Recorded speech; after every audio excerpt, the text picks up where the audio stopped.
Varies by location. While supplies last. See store at Lowe's.com for details.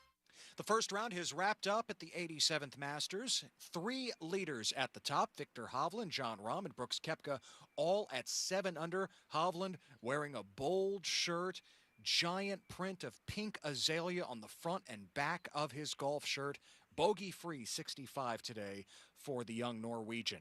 At 5 under par, Cameron Young and Jason Day, both with 67s. When we check the rest of the leaderboard, sponsored by the United States Postal Service, the United States Postal Service is reinventing to deliver more value, convenience, and confidence.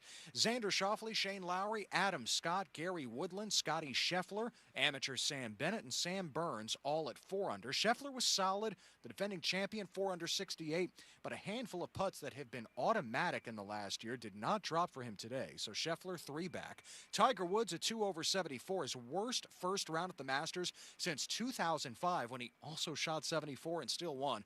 2 players withdrew today: Will Zalatoris and Kevin Na. Zalatoris citing a back injury.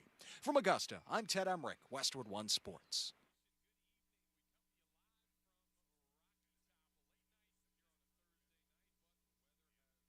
Honda has done it again with their all-new exciting SUV and truck lineup for 2023. HRV, Pilot, Passport, Ridgeline trucks, and our popular CRV Hybrid. This is without a doubt Honda's most impressive lineup. Visit your local Honda dealer today. We're dealing.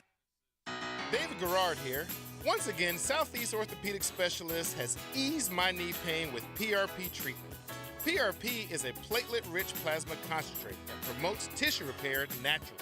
If you are dealing with pain or an injury, ask your doctor, a Southeast Orthopedic Specialist, about PRP to determine if it's right for you too. Relieve pain and get back to life. SOS. Southeast Orthopedic Specialists. When a reckless driver blindsides your future, when a police report fails to show all the facts, when you're hurt, can't work, and you don't know how you're going to feed your family, call us. We will pursue those who are responsible in order to hold them accountable. Time is not on your side. We are. Call 396-5555 now or go to farahandfarah.com. Farah and Farah, protecting you and your family. Jacksonville. Drivers and heavy truck mechanics, if you like sports, then you're going to love working at Waste Management. We have a team atmosphere here where we're looking out for one another. We jump in and help out. Listen up. WM is now offering a $5,000 new hire bonus to CDL drivers and heavy truck mechanics for jobs at our sites in Jacksonville, Green Cove Springs, Callahan, and St. Augustine. It's camaraderie. It's everything. I like it. Steady work, competitive pay, weekly paychecks, opportunities for overtime, paid training, and a generous boot and tool allowance. Plus, over-the-top benefits like 100% tuition coverage for you and your family, and home every day. CDL drivers and heavy truck mechanics. Apply online at WM.com/careers. That's WM.com/careers. Search driver and mechanic jobs in Jacksonville, Green Cove Springs, Callahan, and St. Augustine, Florida. A people first, military friendly, equal opportunity employer. We are WM. Hello, this is Father Nicholas Lowe, and I want to talk to you about not being afraid of the crosses of life. Life can be difficult. Maybe today you're carrying a cross of worry or stress. Let me encourage you to remember that when Christ got on the big cross at Golgotha, He destroyed all the little crosses that we face in our life. He set us free from fear, worry, and anxiety. Our job is not to be carried by the cross, but to be carried by our faith. For more inspiration, log on to stjohnthedivine.com. Prosser here for Lifetime Enclosures and Lifetime Flooring. With the weather starting to turn for the better, look ahead. Get that backyard ready for spring with a new screened-in enclosure. Maximize the space you have and make it great with Lifetime Enclosures and Lifetime Flooring. They truly are best in the business. If you have the space and the idea, give them a call today. Lifetime Enclosures and Lifetime Flooring. Showroom just off Phillips Highway. Tell them Prosser sent you. 1010XL is your home for Gator sports. That ball's ripped. When you hear Florida Gators baseball on 1010XL, it's brought to you by Renewal by Anderson, the official window and door replacement partner of the Jacksonville Jaguars. And by Anajar and Levine Accident Attorneys. Call 1-800-747-FREE. That's 1-800-747-3733. Fair ball, home run. Catch Gators baseball all season on 1010XL. Mia O'Brien here, and let me tell you, Duck Duck Rooter Plumbing and Septic is a whole lot more than just a catchy jingle. A couple weeks ago, I started smelling something funky in my backyard and washing machine. So I gave Jeff and the gang at Duck Duck a call. Not only did they send a highly skilled technician to my he cleaned out my septic tank within a few hours. Folks, it's more than just a jingle. When you get stuck, just call the Duck, 904-862-6769 or online at duckduckrooter.com. O'Reilly. Is your vehicle no longer stopping like it used to? Don't miss spring brake deals at O'Reilly Auto Parts. Our professional parts people will help you find the brake parts and supplies you need. Now through April 25th, get 15% off when you buy a set of Brake Best Select or Import Direct brake pads and 2 rotors. Stop by O'Reilly Auto Parts today or visit O'ReillyAuto.com. O'Reilly Auto Parts. This 1010XL 92.5 FM hour is powered by Anajar and Levine Accident Attorneys. Call 1-800-747-FREE. That's 1-800-747-3733. The sports world keeps spinning and the local conversation continues. Now, Hacker After Dark on 1010XL. And a very good Thursday evening to you, Jacksonville. It is Hacker After Dark, 1010XL 92.5 FM with Anthony Salazar. And for Dylan Denmark tonight, I'm the Hacker Ryan Green. We are glad you are with us. We got a ton to get into tonight. Some college football, some National Football League. 3 weeks from tonight is the NFL Draft. 1 week from tonight is the Orange and Blue game. And, of course, the Masters going on up at Augusta National. Round 1 is in the books. Tiger Woods, a 2-over round of 74. He finds himself 9 shots off the lead. You look at this leaderboard there at Augusta. Well, it's a good one. It's a good leaderboard. Viktor Hovland, Jon Rahm, Brooks Koepka, all tied at 7 under par. Then you go to Jason Day, Lowry, Schauffele, Adam Scott, Gary Woodland. On down the line, the defending champion Scotty Scheffler only 3 shots back at 4 under par. So it is a nice leaderboard up there at Augusta National. But again, 3 men lead the way after round 1. Viktor Hovland, Jon Rahm, and Brooks Koepka. Oh, man, the LIV Golf Tour. Whoa, Brooks Koepka is one of the leaders at the Masters. Boy, that'd be interesting if that continues. So we'll certainly keep you updated on that. Round 2 gets underway early tomorrow morning. Again, Tiger Woods, 9 shots off the pace. He finished with a 2-over round of 74. Other notables, Phil Mickelson, a 1-under round of 71. He is 6 shots off the pace. Likewise, Dustin Johnson, a 1-under round of 71. And Rory McIlroy, an even round of 72. Rory, 7 shots off the leaders here after round number 1. Guest lineup looks like this. A lot of NFL draft talk, a lot of Jaguar talk tonight, as you would expect. Eric Edholm, NFL.com, their main draft guy over at NFL.com. He does a great job scouting the college players. We'll talk with Eric Edholm of NFL.com about the Jaguars, about Anthony Richardson, and a lot more. He is coming up tonight in about 20 minutes. And at the 9 o'clock hour, the top of the 9 o'clock hour, something I brought up last night. We're going to go to Tallahassee, and we're going to talk with my friend Kurt Weiler of the Osceola. That's the Rivals.com website that covers Florida State. We're going to talk about spring football. The Garnet and Gold game is a week from Saturday. But more so than that, I want to ask him one simple question. The football team is good again, right? They go from no bowl games in 3 years to a 10-win season. Times are good on the gridiron. Meanwhile, men's basketball just had their worst year in decades. Baseball is off to their worst start in decades. Is that a coincidence? Football all of a sudden good again. Men's basketball and baseball have fallen off a cliff in Tallahassee. Coincidence? NIL related? We'll talk about it. Kurt Weiler, the Osceola, coming up a little before 9 o'clock tonight. But as we do every night to kick it off, here on Hacker After Dark, we do give you a big deal of the night. And Anthony Salazar. Let's do that right now. Time now for the big deal of the night. What's the big deal? What is the big deal? No big deal. It is a big deal. On Hacker After Dark. All right, the number tonight is 75.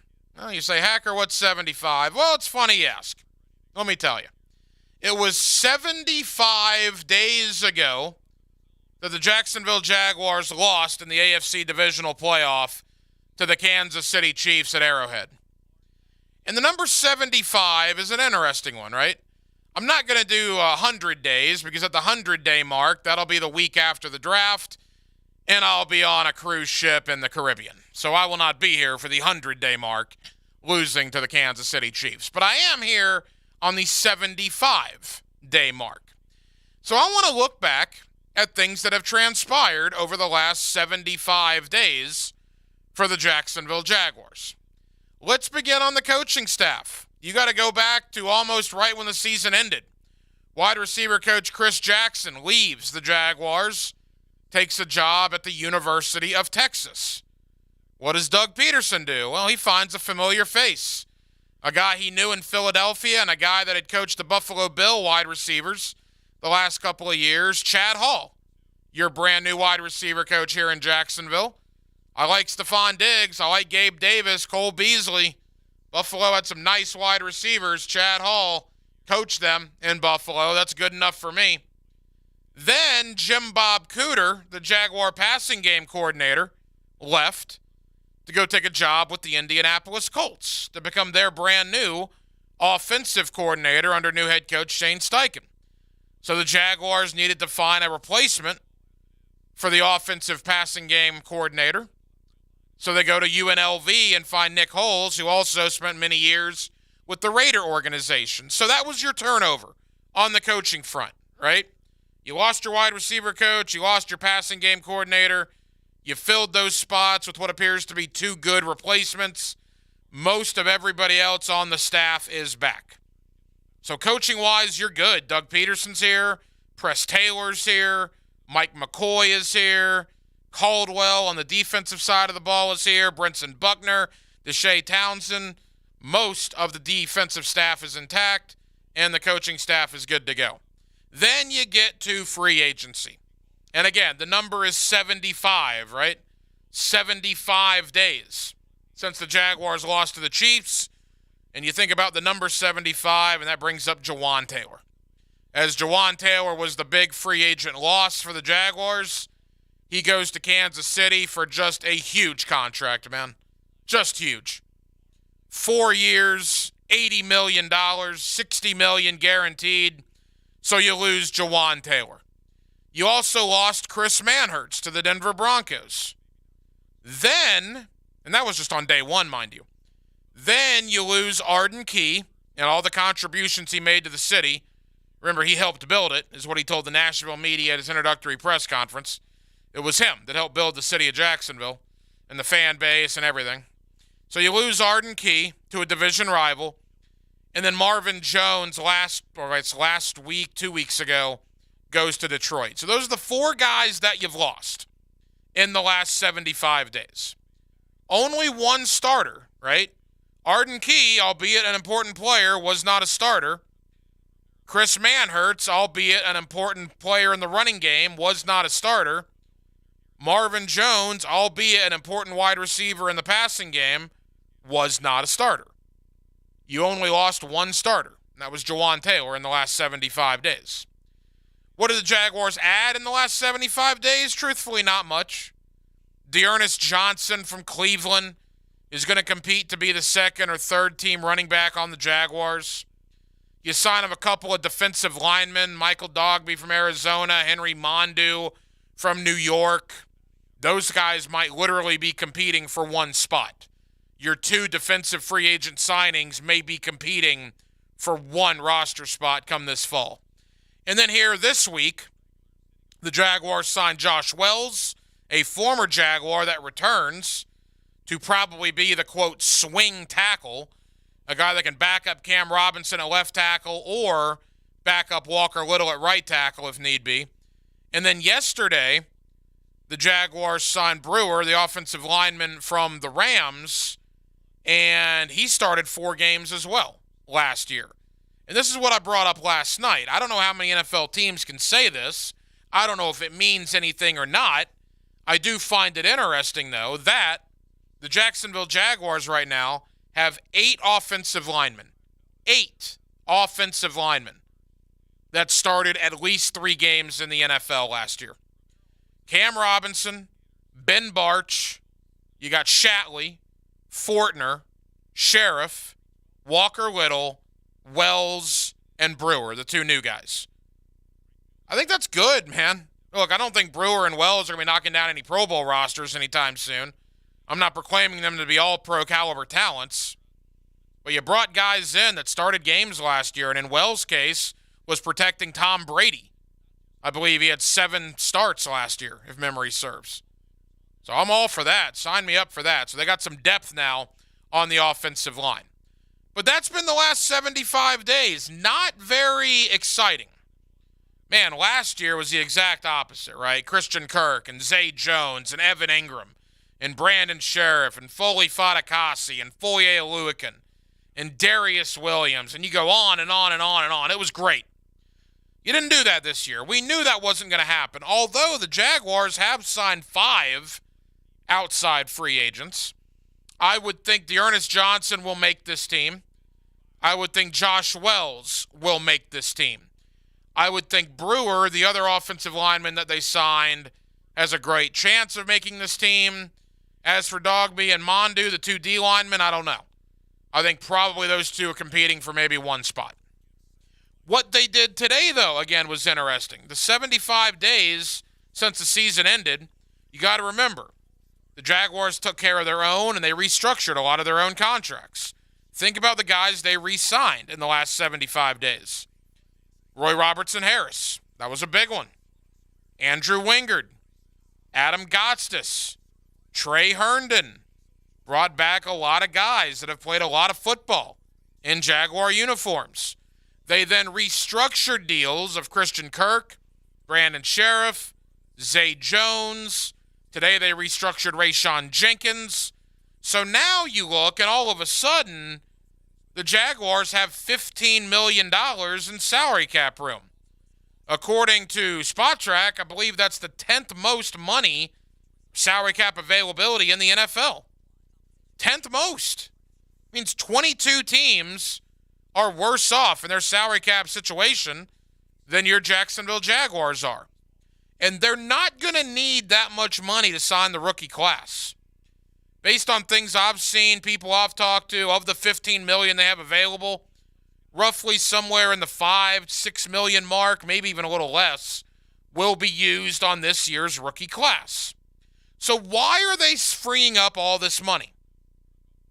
Even if you take into account $5 or $6 million for the rookies, that still leaves you $8 or $9 million under the cap. I can guarantee you that's not going to be the case come opening day. Trevor Lawrence is on a rookie contract. The Jaguars know that. The Jaguars know they need to win while he's on a rookie contract. So we talked about this earlier this week. I am almost of the opinion now that I would guarantee, whether it's Melvin Ingram, whether it's Frank Clark, whether it's Leonard Floyd, whether it's Justin Houston, or whether it's Jadeveon Clowney. One of those guys, maybe 2, but at least one of those guys is going to end up signing with the Jacksonville Jaguars. If I had my choice, I would probably go Justin Houston. I think he fits their need. Literally, you're going to tell him to go get the quarterback. That's going to be his job. On 3rd down, you send Justin Houston in there, you tell him to go get the quarterback. Leonard Floyd, I like. I know there's the Georgia tie there, so Georgia fans, you'd love to see Leonard Floyd come back to this part of the country. I get that. I just don't know if he's as big a need or as good a fit as a Justin Houston would be. I saw people talking about Yannick Ngakoue, who's also available. Could you bring him back to Jacksonville? I don't know about that. Remember how that ended? that little Twitter issue that he had with Tony Khan going back and forth. I mean, they went back and forth pretty good with each other on social media. I can't read what Ngakoue puts on social media any longer because he blocked me about a year and a half ago, a badge of honor for me that I got blocked. I don't even know what I said to make him mad, but I said something that made him mad, so Ngakoue blocked me. But if anybody that he has not blocked wants to share anything interesting, feel free to do that since I cannot see Yannick's tweets. But I just don't think that he and Tony Khan would probably be a good fit based on the way it ended here. So I'm taking Ngakoue off the board. Maybe I'm wrong, but that's my opinion. But that does leave you a lot of veteran guys you could very easily sign with the cap room that you have made. Again, Jadeveon Clowney, will he be motivated? That's always the question with him. Melvin Ingram, probably at the point now where he's a little too old. I like Melvin Ingram, but he's probably getting up there. Leonard Floyd is nice, but is that what you need, a 3-4 outside linebacker? Or do you need a guy that gets his hand on the ground and just literally go after the quarterback? And then, you get to Justin Houston. And Justin Houston is a guy, Frank Clark would fit this criteria as well. But again, Frank Clark, I wonder if there's some motivation there too. Justin Houston had 9.5 sacks last year in Baltimore. 9.5. You guys were fretting Arden Key leaving and his 4.5 sacks. Justin Houston doubled that up in Baltimore at his age. The guy's been in the league for well over a decade. But I think with all this cap room the Jaguars have, they're not going to take that into the season with them. I would be very surprised if they do not sign a pass rush type player, either a defensive end or an outside linebacker type, and there are plenty that are still available. In fact, you go to CBS.com. I saw this earlier. I guess they'll do their defensive guys tomorrow. They did the offensive guys today. Now, folks, it's the early part of April. I mean, free agency is almost a month old. Listen to some of these names that are still unsigned on the offensive side of the ball. Quarterbacks, Carson Wentz, Teddy Bridgewater, Matt Ryan. Running backs, Kareem Hunt, Zeke Elliott, and Leonard Fournette.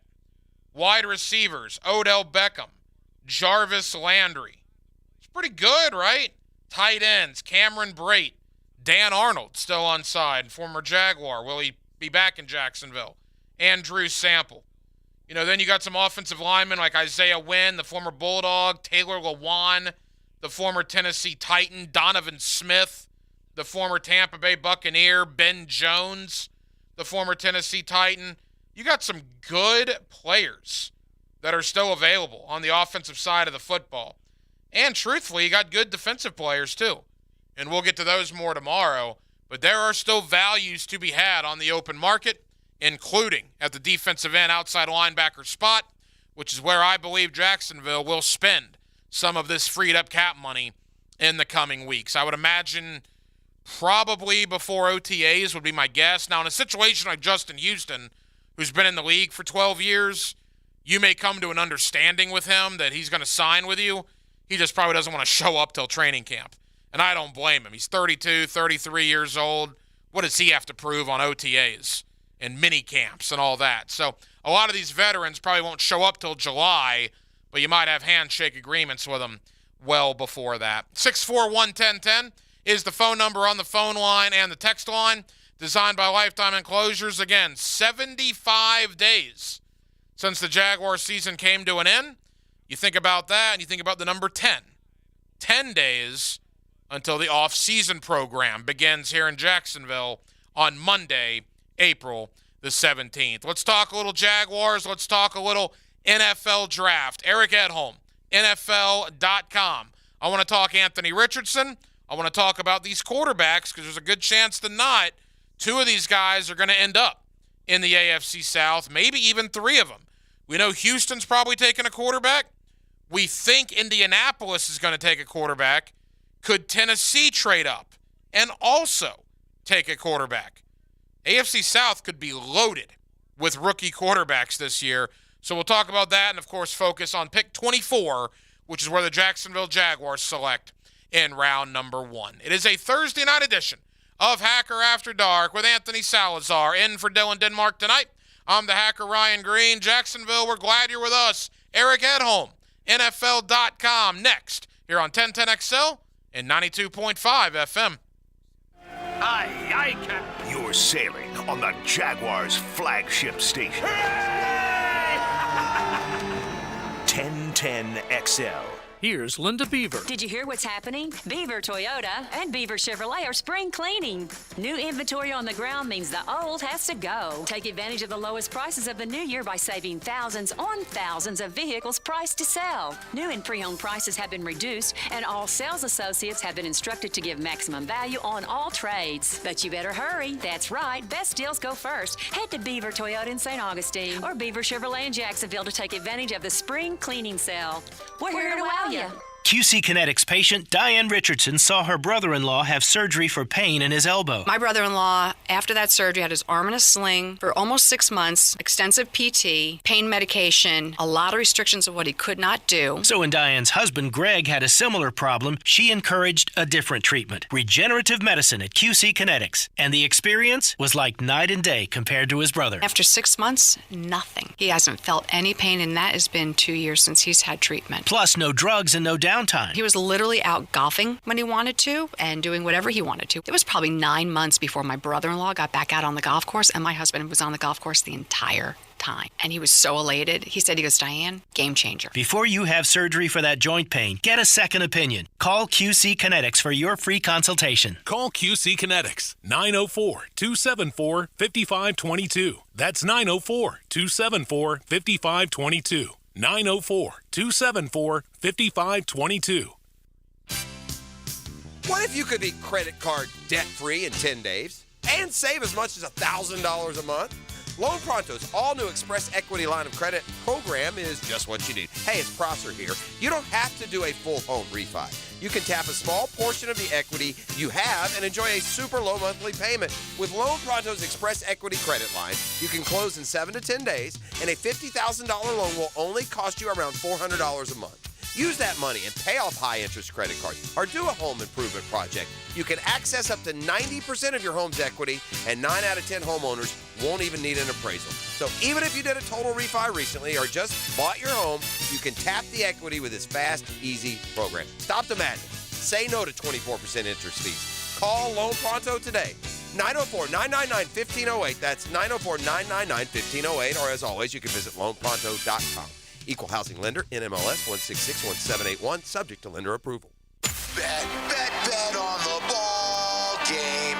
Get your money down. Money lines, totals, and parlays. Where cash and tickets all around. It's baseball betting season, and VSiN's 2023 MLB betting guide is a home run for bettors. Download your free special edition of the guide, featuring a betting preview of the Atlanta Braves and Tampa Bay Rays at 1010XL.com. That's 1010XL.com. This date in sports history is brought to you by Southeast Orthopedic Specialists. On April 6, 2019, Tampa Bay Lightning beat the Bruins 6-3 in the season finale for their 62nd regular season win, tying the NHL record. Here's your 1010XL First Coast Community Calendar. Dreams Come True is a local wish-granting organization giving dreams and special times to local children battling life-threatening illnesses. Find out how you can help at dreamscometrue.org. The Wounded Warrior Project provides what medicine and technology can't: community, counseling, and a second chance. Find ways to help at woundedwarriorproject.org. If you're between ages 16 and 24, you can learn a career in construction, electrical, plumbing, or masonry with free training from the AMI Kids Florida Registered Free Apprenticeship Program. Call 576-7337. There's a critical need for all blood types. Please consider donating at a local blood donation center. If you could benefit from a grief and loss support group, call Haven Hospice at 279-1677.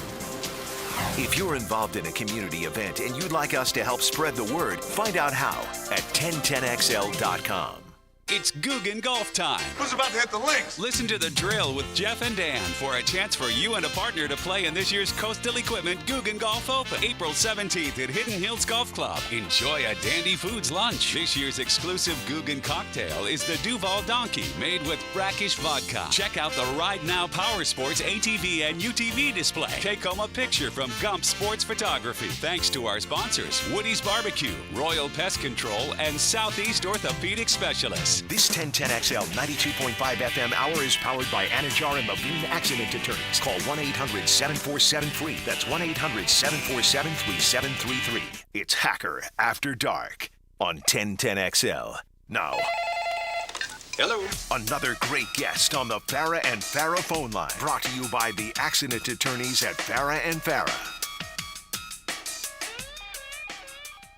Back here on 1010XL and 92.5 FM in the city of Jacksonville, we are glad you are with us. All eyes begin pointing towards the NFL Draft at the end of this month out in Kansas City. The Jacksonville Jaguars hold the 24th pick in round number 1. Let's talk to one of our favorite draft guys here on 1010XL, Eric Edholm of NFL.com. He's always kind enough to join us here in the city of Jacksonville. Eric, how we doing, man?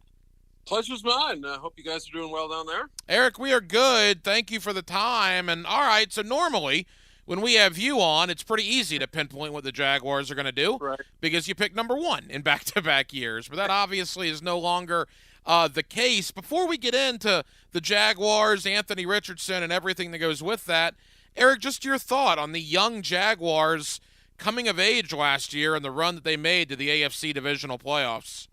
Yeah, it was obviously exciting, and you know, you always sort of hold your breath with a young team that's picking atop the draft, and they've made a coaching change, and everything's been kind of, you know, thrown into a blender, and he's all right, I hope this one works, just because, you know, you obviously love to see different teams emerge, and that's what makes this league so interesting, and I think the Doug Peterson hire was obviously a huge step in what they were trying to do, and you know, even early last season, you know, losses to, you know, the Eagles and things like that, you sort of said, this is, I don't know when the winning's going to come, but this is a different looking team. They look more of a professional outlet, and obviously down the stretch, it was an exciting, thrilling run and the playoff comeback and everything. And they held their own against Kansas City. So it's hard not to think that most, if not all, the arrows are pointing upward. And like you pointed out, you get to sit back, enjoy 20 or so picks, and then you're on the clock all of a sudden. It's a different world out there. You know, people here in Jacksonville, Eric, unbelievably excited about Trevor Lawrence and Travis Etienne with good reason. But last year's first rounders, the two defensive guys, Trayvon Walker and Devin Lloyd, had some struggles their rookie year. I don't think I'm breaking any news there. Let me get a thought from you on both guys, beginning with Devin Lloyd, who was good at times, but certainly looked like a rookie at times as well.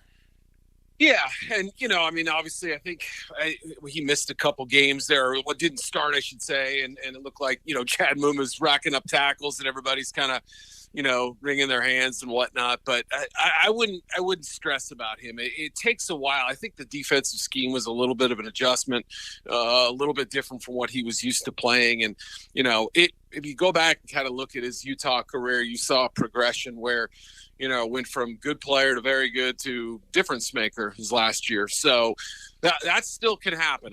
You know, linebackers are a tricky position these days. They've obviously got to be able to have some sort of extra trait, whether it's rushing the passer or coverage. I don't think we fully got to see his coverage ability last year as a kind of a superpower, if you will. So I'll be curious to see if that's an area he develops. And with Trayvon, I mean, there were some games where he looked like he had some dominant flashes. And, you know, another guy whose role they had to sort of figure out on the fly. They dropped him, they rushed him, they had him standing up and, you know, different lining up in different spots. So that's unusual for a rookie. And he's always going to be a criticized guy because he was the unexpected number 1 pick, you know, after, you know, before Aiden Hutchinson. So there'll always probably be a little more scrutiny until he proves himself. But he was so young last year. I still feel like this is a player who's going to develop quite nicely. I wouldn't have picked him number 1 a year ago. I've said that, and I just said I think, you know, Aiden was a more complete player then, but I completely understand what the thinking was behind it. Eric Edholm, NFL.com, here with us on 1010XL in Jacksonville. Eric, the big story here in Jacksonville, Jawan Taylor leaves to go to Kansas City. There's an opening at right tackle, and it's assumed that Walker Little is going to slide in there. My question is this. When you studied Walker a couple of years ago, is it that simple to play left tackle for, all those years and then just all of a sudden snap your fingers and, bam, you're a starting right tackle in the NFL? Right. Yeah. And he didn't play a lot. I mean, missed basically, a whole season there. And I think he started the opener against Northwestern, if I remember watching that tape correct, if I'm correct. And, didn't play a big chunk after that. And, there just wasn't as much tape with him to go along. You could see the athleticism, the good feet. It was, it was a risk, but there was some appeal with him for sure. I mean, there were a lot of people out there who thought, had he played more, he would have gone higher. As for the right tackle question, some of that comes with experience and taking some lumps and, getting the footwork and the balance correct, because obviously everything's kind of flipped and it's backward. But it really does depend on the player. I've had some people tell me, it's, it takes, maybe a month of training camp or whatever, one off season or, a couple of preseason games to get your footing. And then, it's sort of the same. You just flip everything around. Other people say, boy, that was my weak hand on the outside, or I wasn't used to guys coming from different angles, and it can be difficult. So I don't want to give you a non-answer, but it's really hard to tell until you see the guy over there.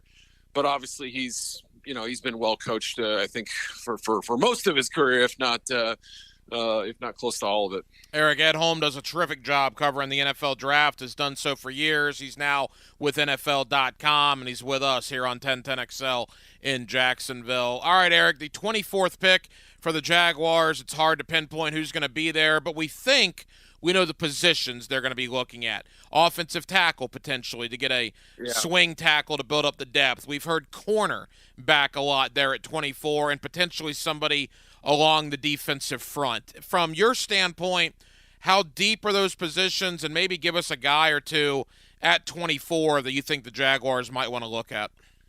Yeah, corner feels like it has more depth this year than I can recall in the last couple of drafts, and that's got people excited. I mean, you see some man coverage guys, you see some zone preference corners, you see some smaller, quicker guys you figure might be in the slot, but also some pretty good length too, including some first-round options. I mean, I think there's a good chance that 4 corners, possibly even 5, go off in round 1. But there's also a good chance that 4 could go prior to the Jaguars pick. It might be a little bit of a no man's land, because that need is, I mean, that position is still a high priority one around the league, as you know. I mean, not that tackle and defensive line aren't either, but so that's the problem, is that you've got 3 kind of high priority positions there. I would say the defensive front options are heavier towards the edge guys and less exciting, deep, plentiful on the inside.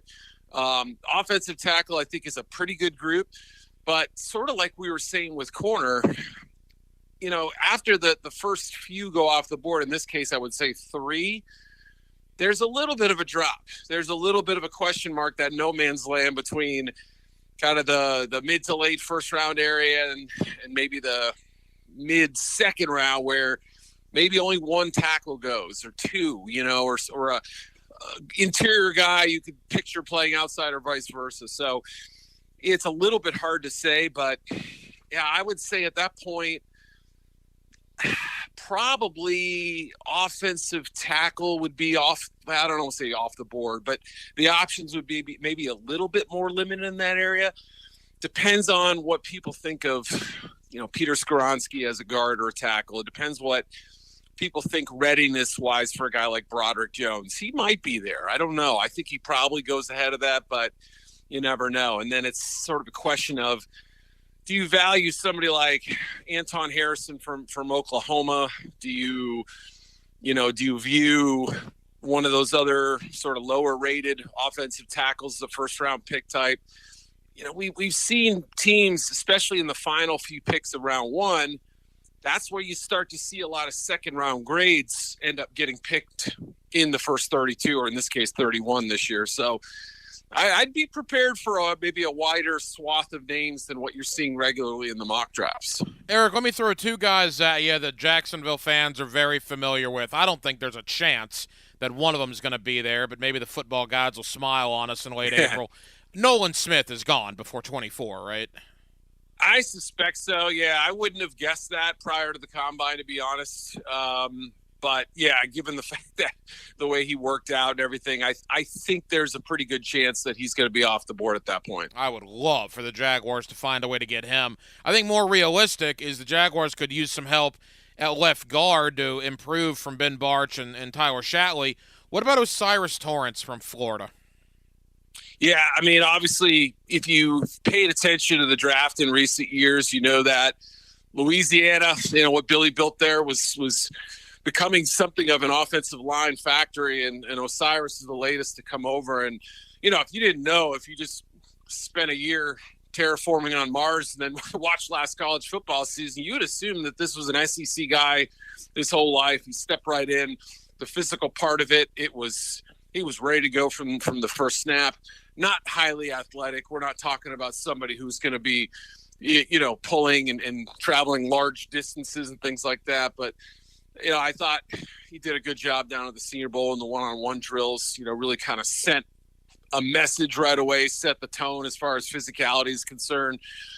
Yeah, I think the late first round is a very realistic possibility, and I wouldn't rule out somebody like Jacksonville, especially if you're saying to yourself, boy, look what we did last year, and there's a temptation to maybe fill ready-made, players, put them into these spots that, up the competition and get somebody who's going to contribute right away to a team that probably expects to be back in the playoffs at this point, given the division, given what unfolded at the end of the last year. So, yeah, that would make sense from a plug-and-play standpoint, and I think he's going to, he projects to have a nice career as a power blocker. Final moments here with Eric Edholm of NFL.com. Eric, there is such an interesting thought one way or the other, and there's not a lot of gray area when it comes to Anthony Richardson.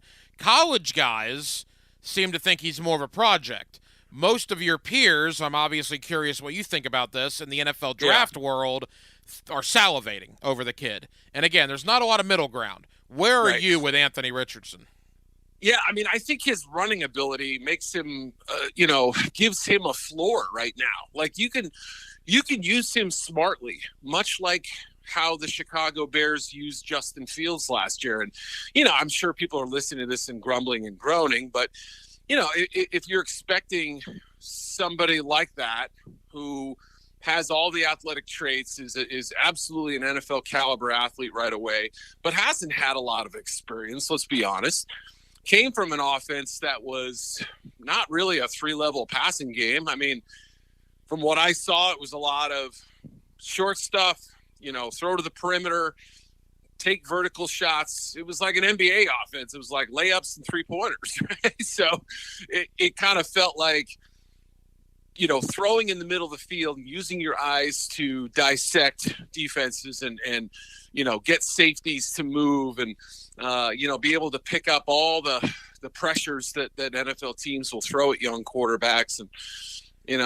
handle a heavy dose of zone defense where there's, 8 sets of eyes staring at the quarterback. That not only limits your running ability, it also, Justin Herbert struggled with zone defense in college. So I don't know. I mean, there's just a lot of stuff that you have to factor in, but his explosive playmaking ability is going to be something that you're going to try to mine. And I think I'd like to have seen him play a little earlier in his career, obviously, to see where we'd, what the progression might be. But I think there's a lot there to work with. And remember, Josh Allen struggled for a couple years, starting every game and kind of working through his issues. And look where he's at now. He's not perfect, but he's a dangerous quarterback. And that's at least the kind of quarterback I think he could develop into one day. Yeah, that's the crazy thing. We talked about this earlier in the show. Anthony Richardson it's going to be a situation of what could have been at Florida. I think people that don't follow the Gators will be shocked to know he threw less than 400 passes, only started 13 games, only won 6 of those games. It's just crazy. Eric, final question. There's a good chance that 2 of these rookie quarterbacks are going to end up in the AFC South. I think every mock draft you see Bryce Young to Houston. You see Anthony Richardson a lot to Indy. If not, you see Will Levis to Indy. And now there's even talk Tennessee might be trying to get into the top 5 to take a quarterback of their own. From a Jaguar point of view, I mean, you look at Bryce Young, you look at Levis, you look at Anthony Richardson. How good are these guys going to be on the next level if they end up in the AFC South?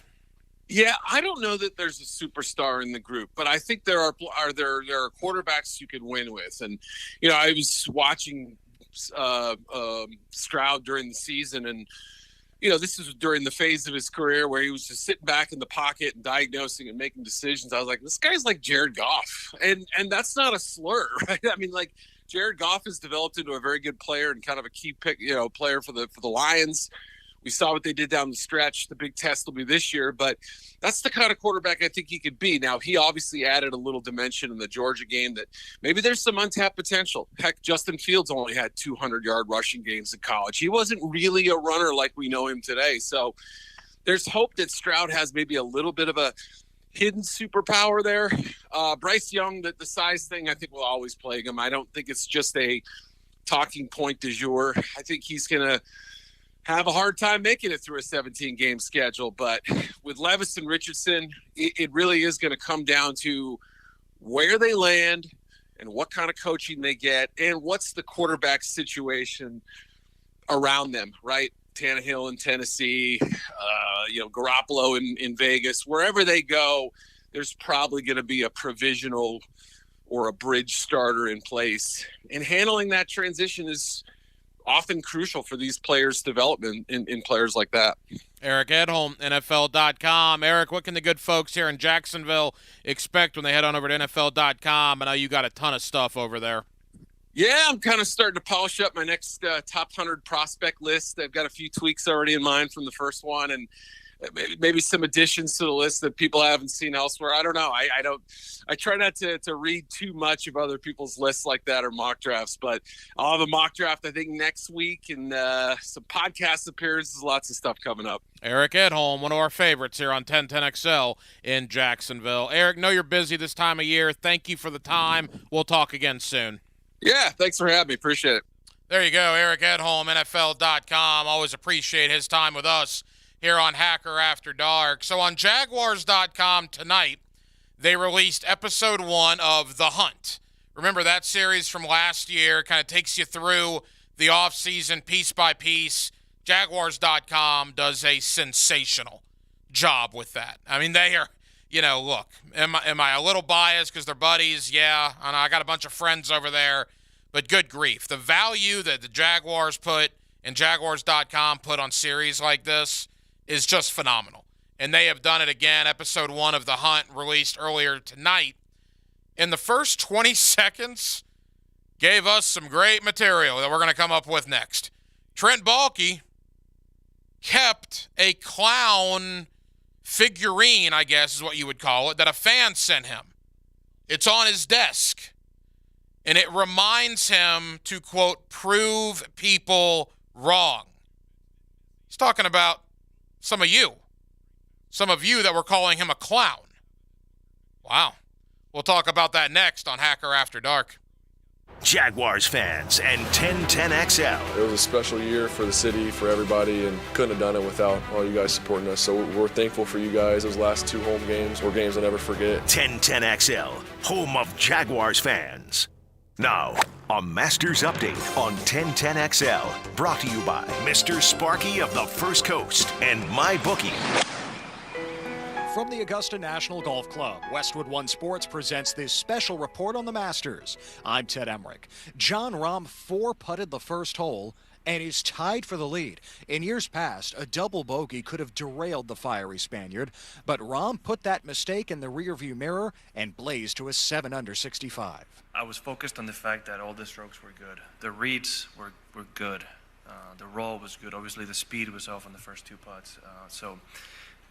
Once I kind of accepted that there was nothing really to look into. I just got to work. I had 17 holes to make up. And Rahm piled up 7 birdies and an eagle the rest of the way. He posted the best score ever at the Masters by a player who started their round with a double bogey. 7 under 65, putting Rahm in a share of the lead with Viktor Hovland and Brooks Koepka. You're listening to coverage of the 2023 Masters on Westwood One. When you're an innovative business, every blinking cursor, every blank page is an opportunity. What will you do with it? Will you make something better or create something new?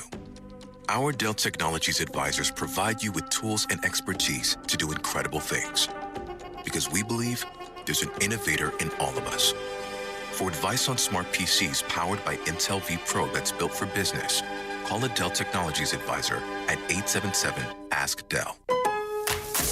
SpringFest savings is here at Lowe's. Don't miss out on the best deals of the season, like 3 free bags of Miracle-Gro garden soil when you buy 3. Plus, save on other items like select laundry pairs. Get an additional $100 off select laundry pairs when you spend $1,296 or more. Head to your local Lowe's or visit Lowe's.com to shop SpringFest savings today. Valid for 4/12. Soil offer excludes Alaska and Hawaii. Selection varies by location while supplies last. Exclusions apply. See Lowe's.com for details. First round down at Augusta National, and with no wind and a soft course, low scores were there for the taking.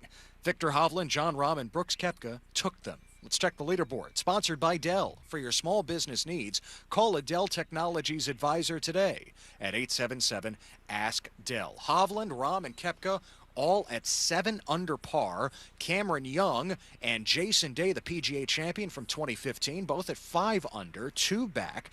As for Hovland, he had never shot better than 70 at the Masters in 3 previous starts, and he signs for 65 today, again tied for the lead. Jordan Spieth had a wild round. 5 birdies and a bogey on the first 9, 2 water balls leading to a bogey and a double bogey in Amen Corner, then birdies at 15 and 16, pars at 17 and 18. Spieth with a 3 under 69, he's 4 off the lead. Tiger Woods struggles to a 2 over 74, he's 9 back. From Augusta, I'm Ted Emmerich, Westwood One Sports. Hey folks, Rick Ballou here for John's Auto. They've been a staple in Jacksonville going all the way back to 1985. At John's Auto, they service all makes, all models, cars, trucks, diesel, you name it, they do it. Whether it's routine maintenance or a complete engine overhaul.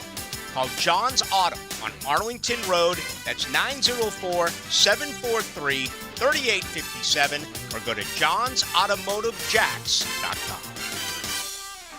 This is your Mad Dad's Update with Chapter President Donald Ford. Hello, Jacksonville. On April 15th, Mad Dads will be celebrating 20 years of service in the city of Jacksonville and the surrounding communities and families to make our city a safer place to live. With all the violence and crime going on, we understand that someone has to take a stand if we want to rid our city of crime and violence. We have done any number of camps in our neighborhoods and have been there for the families to get closure for the loss of a loved one. This celebration is not open to everyone.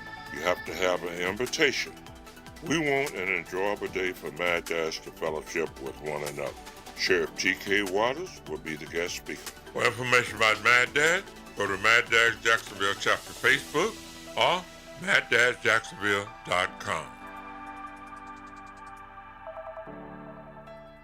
So I'm here with Danny Van Sickle, Director of the Electrical Training Alliance. Danny, tell me about your program. Hey, Rick, we're a 5-year electrical apprenticeship. Our students start out making over $30,000 a year and right now graduate making over $80,000 a year, including benefits. There is no tuition and no student debt. You just have to apply and get accepted. Did you say no tuition and no student debt? You heard that right, Rick. Once you're accepted into the program, your only costs are the books and the course fees, around $700 a year. Wow, that sounds like an amazing opportunity. How can I learn more? Just go to etajax.org. Apply by May 18th. When you're an innovative business, every blinking cursor, every blank page is an opportunity. What will you do with it? Will you make something better or create something new? Our Dell Technologies advisors provide you with tools and expertise to do incredible things. Because we believe there's an innovator in all of us. For advice on smart PCs powered by Intel V Pro that's built for business, Call a Dell Technologies advisor at 877-ASK-DELL. Nobody has a passion for football like Tommy Mack. Okay, let's be honest about something. Tom McManus. It's my opinion. Friday from 10 to noon. Brought to you by Renewal by Anderson. A better way to a better window on 1010XL. Calling all Buffalo Bills, Annie Oakley's sharpshooters, and amateur marksmen. Join some fun folks for an afternoon of competitive clay shooting to benefit Operation New Uniform, providing transformative training and career services to empower veterans and military spouses to successfully transition from military service to a meaningful career. Friday, April 28th at Clay Target Sports on a state-of-the-art 15-station sporting clay course. Register at onvet.org. This 1010XL 92.5 FM hour is powered by Anajar and Levine Accident Attorneys. Call 1-800-747-FREE. That's 1-800-747-3733. Hacker After Dark on 1010XL. On the doorstep of the 9 o'clock hour, glad you're with us. Thursday night edition, Hacker After Dark, 1010XL, 92.5 FM. Coming up in the 9 o'clock hour, Pro Football Hall of Fame voter. You hear him on Sirius XM NFL Radio. My friend Vic Carucci will stop by. Long time, terrific reporter covering the National Football League. We'll talk Jaguars. We'll talk AFC South. We'll look around the big AFC storylines as well with Vic Carucci in the 9 o'clock hour. Coming up in about under 20 minutes, we will go to Tallahassee. Kurt Weiler of the Osceola, the Garnet and Gold game a week from Saturday. And Florida State football is good again at the exact same time that men's basketball and baseball over there in Tallahassee are struggling in a big way. Is that a coincidence? Or is there something more to it? We'll talk with Kurt Weiler about all that coming up in about 20 minutes or so. But as we talked about a little earlier, Jaguars.com, they do a terrific job putting these shows together. The In the Hunt series began again tonight, episode 1, where they take you kind of behind the scenes, right? They were up at the Combine talking with Trent Baalke and Doug Peterson. There was a part of the show that aired tonight. It's about a 15-minute show with Calvin Ridley. They talked to Roy Robertson Harris. Highly recommend it on Jaguars.com. The very start of the broadcast tonight, the very start of the episode, they're talking with Trent Baalke, Jaguar general manager. And they show a picture, they do a close-up of his desk in his office down at the stadium. And on his desk, he has a clown figurine, I guess is what you would call it, that apparently a Jaguar fan sent him while some of you out there were doing the clown movement on Twitter and social media, and you were dressing up as clowns in the final game of the 2021 home season. Trent Baalke got obliterated by this fan base. Annihilated. Absolutely crushed.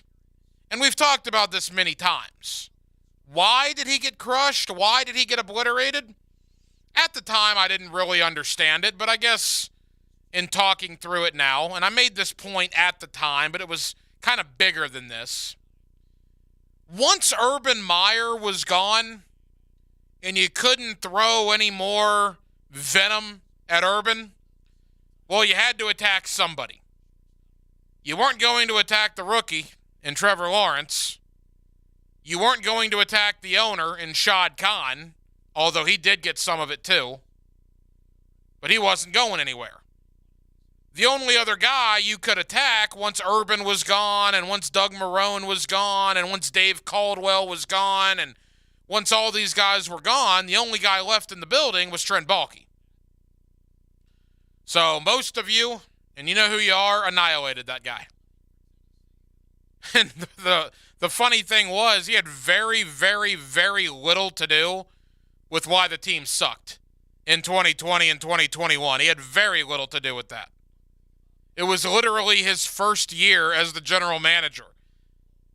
And he had to bring in Urban Meyer in that fiasco. But I get it. The fans' venom had to go somewhere. But in this episode tonight, The Hunt on Jaguars.com, And they didn't hide it. They led the show off with it. They peer into Trent Baalke's office, look on his desk, and there's that clown figurine that a fan sent him. And he says he uses that as a reminder. I'm paraphrasing here. Uses it as a reminder. Uses it as motivation to do his job. And uses it as motivation to prove people wrong. Good for you, Trent Baalke. Absolutely. Look, and I'm not going to throw stones in a glass house. At the time, I wanted Trent Baalke gone because I thought it needed to be a clean sweep. If you were going to get rid of Urban, you should just clean it all out and start over. The clown movement thing bothered me. It bothered me then. It still bothers me now. That was nonsense. It was ridiculous. It's one thing to want the general manager gone, but to do the attacks that were made towards Baalke in that time, I thought was over the top. Still think it's over the top. There's one thing to want change. There's another thing to do what some fans did. Like sending clown figurines to the general manager of your favorite NFL football team. But good for Trent Baalke. Because he has said very little publicly about that. He has taken the high road. I don't know if I would have taken the high road. After I get annihilated by my own fan base, and then I go out and I sign Christian Kirk, and I sign Zay Jones, and I sign Evan Ingram, and those guys combined for 210 catches, and those guys combined for over 2,600 yards, and I go out and sign Foye Oluokun, and he leads the NFL in tackles. I go out and sign Brandon Sheriff, who was one of the best offensive lineman signings the Jaguars have maybe ever made. Fatukasi was a good signing. Darius Williams was a good signing. Arden Key, even though he's already gone, he was a good one-year signing. You could argue Trent Baalke went 8 for 8 in free agency in 2022. Signed 8 guys, hit 8 home runs. Definitely 8 doubles. But he never really said anything about all the stuff he had to deal with before that. He always took the high road. And he took the high road again in this episode. They asked him why there's a clown figurine on his desk. And he said it's there as a reminder. A reminder that he's got to do a good job. A reminder to keep motivated. And a reminder to prove people wrong. And Trent Baalke absolutely has proved people wrong here in Jacksonville. It's interesting. On January of 2022, you went from dressing as clowns to January of 2023 dressing in Jaguar attire for an AFC playoff game at home. From clowns in 2022, January, to a playoff win in the third largest comeback in NFL postseason history in a calendar year. And even this offseason, Jawan Taylor goes, Arden Key goes, right? You don't bring in any big free agent. People were upset that Calais Campbell did not come here. Are you kidding me, man? Nothing against Calais Campbell, the mayor of Saxonville. He was great in his 3 years here. But you're upset because they didn't sign a 37-year-old defensive lineman?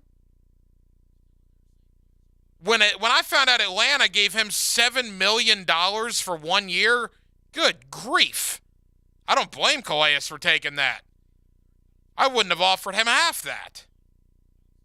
And it's almost as if, not all, I'm not putting an umbrella over the fan base, and not even all of the people that dressed as clowns. I'm not doing that either. But there's certainly a percentage of people that probably don't like it that they were wrong, right? They don't like it that Trent Baalke, Shad Khan have kind of proven them to be wrong. So they always take it upon themselves that when they don't sign a guy like Calais Campbell, or they let Arden Key go to Tennessee, that you'll still see a little bit of anti-Balky sentiment on social media. I think it's laughable at this point. That guy proved me wrong. I'll admit it. I'll raise my hand. I was wrong about Trent Baalke. I have no trepidation saying that at all. I was wrong. That guy's a hell of a general manager. And I'm happy he's the GM here in Jacksonville. And I'm excited to see what this team's going to do with he and Doug Peterson. But this is the first time, and I'm very curious, but kind of happy that they addressed it a little bit here on the first episode of The Hunt on Jaguars.com. Go watch it for yourself. It's in the first 30 seconds. You'll see the clown figurine on his desk. They'll ask him where he got it. He said a fan mailed it to him, and he keeps it there as a reminder. A reminder to do a good job, a reminder to stay motivated, a reminder to prove people wrong. And good on you, Trent Baalke, because you have proven people wrong. You proved me wrong. That in and of itself makes my statement factual. I was wrong about you. And there were a lot of fans that might not admit it now, but there were a lot of fans that were wrong about you in January of 2022. 641-1010 is the phone number. If you want to get involved, you are more than welcome to do so. So last night, I brought up the fact that over in Tallahassee, over at Florida State, after 3 years of not going to bowl games, Seminole football all of a sudden won 10 games. Became a state champion, beating Miami, beating Florida. Now, when they weren't going to bowl games in football, they were very good in men's basketball, and they were very good in baseball. Now, all of a sudden, in the blink of an eye, the football team is back to winning 10 games a year. Men's basketball just had their worst year under Leonard Hamilton, and baseball is just terrible. And don't give me this, the baseball's in a rebuild. They've lost 10 games in a row. They're 12-16. I don't care what kind of rebuild you're in. That should never happen at Tallahassee with Florida State. Is it a coincidence that the football team got good and the men's basketball team and baseball teams are now suffering, or is that a direct correlation with NIL and what NIL is being used for in Tallahassee?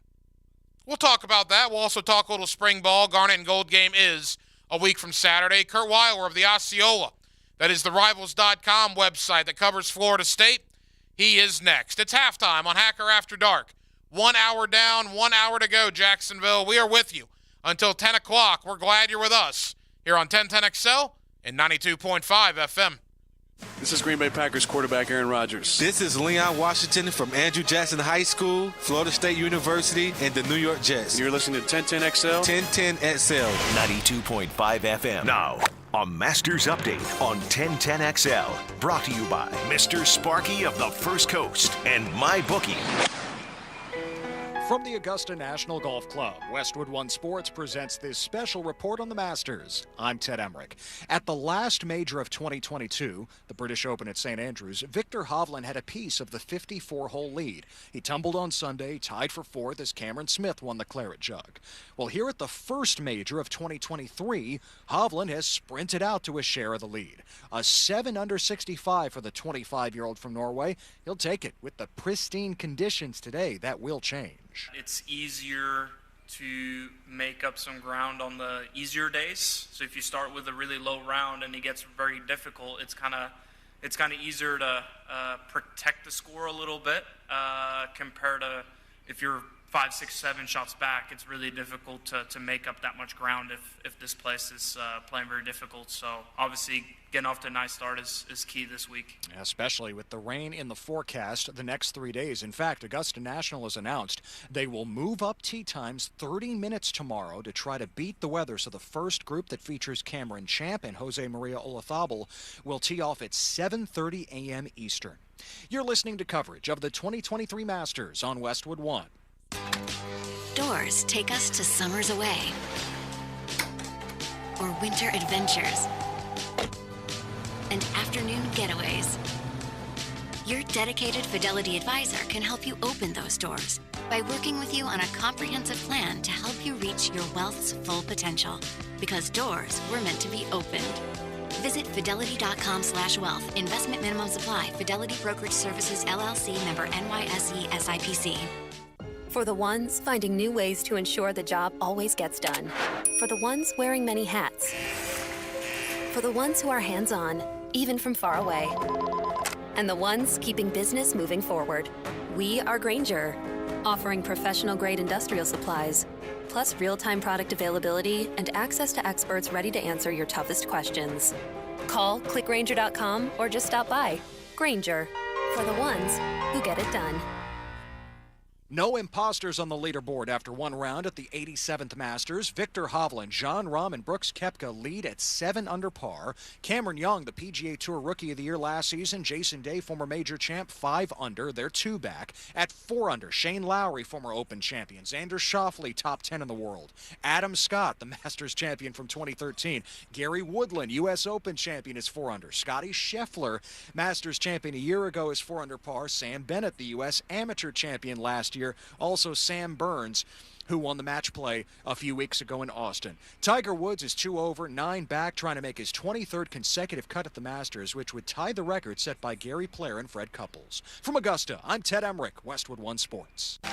It's time to play Fix That Plumbing Problem. What do you do if you have a clogged drain? Contestant 1? Use a different drain? No, that doesn't really fix the problem. Contestant 2? That's right, just call the duck.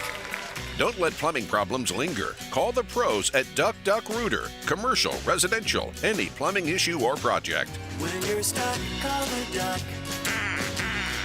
904-862-6769. Children under 5 die from drowning in Florida more than any other state. Together, we can reduce the risk of drowning. The YMCA has programs accessible to families that teach essential water safety skills. Face the water with confidence. Learn more at watersafetyflorida.org. Hey folks, you ever search why Shark Coatings is the best? Well, one of the many reasons is our polyurea. We don't just buy it from anyone who has it in stock. We custom blend ours, specializing between summer and winter blend, providing you with the best product for our area. After grinding the concrete, that polyurea will form a permanent bond at the molecular level and will not pull away like epoxy. With Shark Coatings, not only will your garage look awesome, but your pool deck, patio, or driveway will too. See how Shark Coatings can make a difference for you. Call, click, or text today. It's the Guggen Open. What's going to happen? Listen to The Drill with Jeff and Dan for a chance for you and a partner to play in this year's Coastal Equipment Guggen Golf Open, April 17th at Hidden Hills Golf Club. Score a hole-in-one, and you could win an all-new redesigned 2023 Honda Pilot from Lucas Honda. Did you see that? Yes, nice shot. Sample meats from Southern Steer Butchers. That smells good. What is that? Thanks to our sponsors, Taco Lou, the Borland Groover Foundation, Instant Keys, and Southern Oak Insurance. WJXL AM Jacksonville Beach. WJXL FM Jacksonville Beach. This 1010XL 92.5 FM hour is powered by Anajar and Levine Accident Attorneys. Call 1-800-747-FREE. That's 1-800-747-3733. Hacker. After Dark on 1010XL. Now, hello. Another great guest on the Farah and Farah phone line. Brought to you by the Accident Attorneys at Farah and Farah. Back here on 1010XL and 92.5 FM in the city of Jacksonville, we are glad you are with us. We are inside of 2 weeks until the Garnet and Gold game over in Tallahassee as Florida State is beginning to wrap up spring football, with the spring game being the culmination. Kurt Weiler of the Osceola is one of our guys over in Tallahassee. Of course, the Osceola is the Rivals.com website that covers Florida State athletics, and he's always kind enough to join us here on 1010XL. Kurt, how we doing, man? Doing good. Appreciate you having me on as always, Ryan. Hey, Kurt, thank you for the time. Know you're busy with spring ball, and let's dive right in. They've been on the practice field, 2 or 3 weeks now, inside of 2 weeks till the Garnet and Gold game. How have things been shaping up over there during spring drills?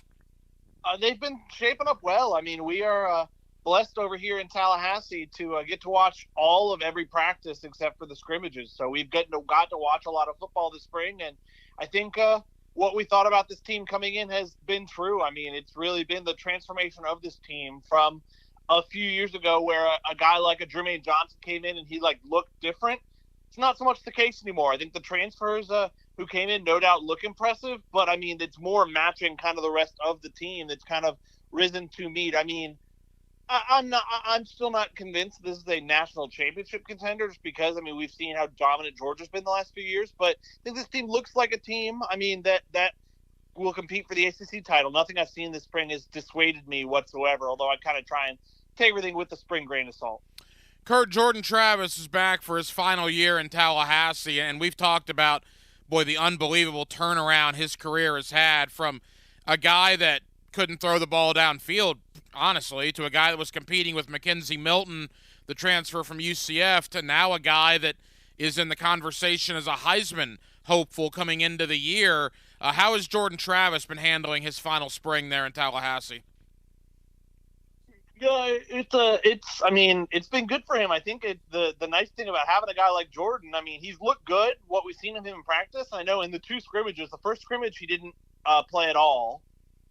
And the second scrimmage, I think he only played about one series. He led a 12-play touchdown drive, and they were kind of like, we've seen enough. He's 100%.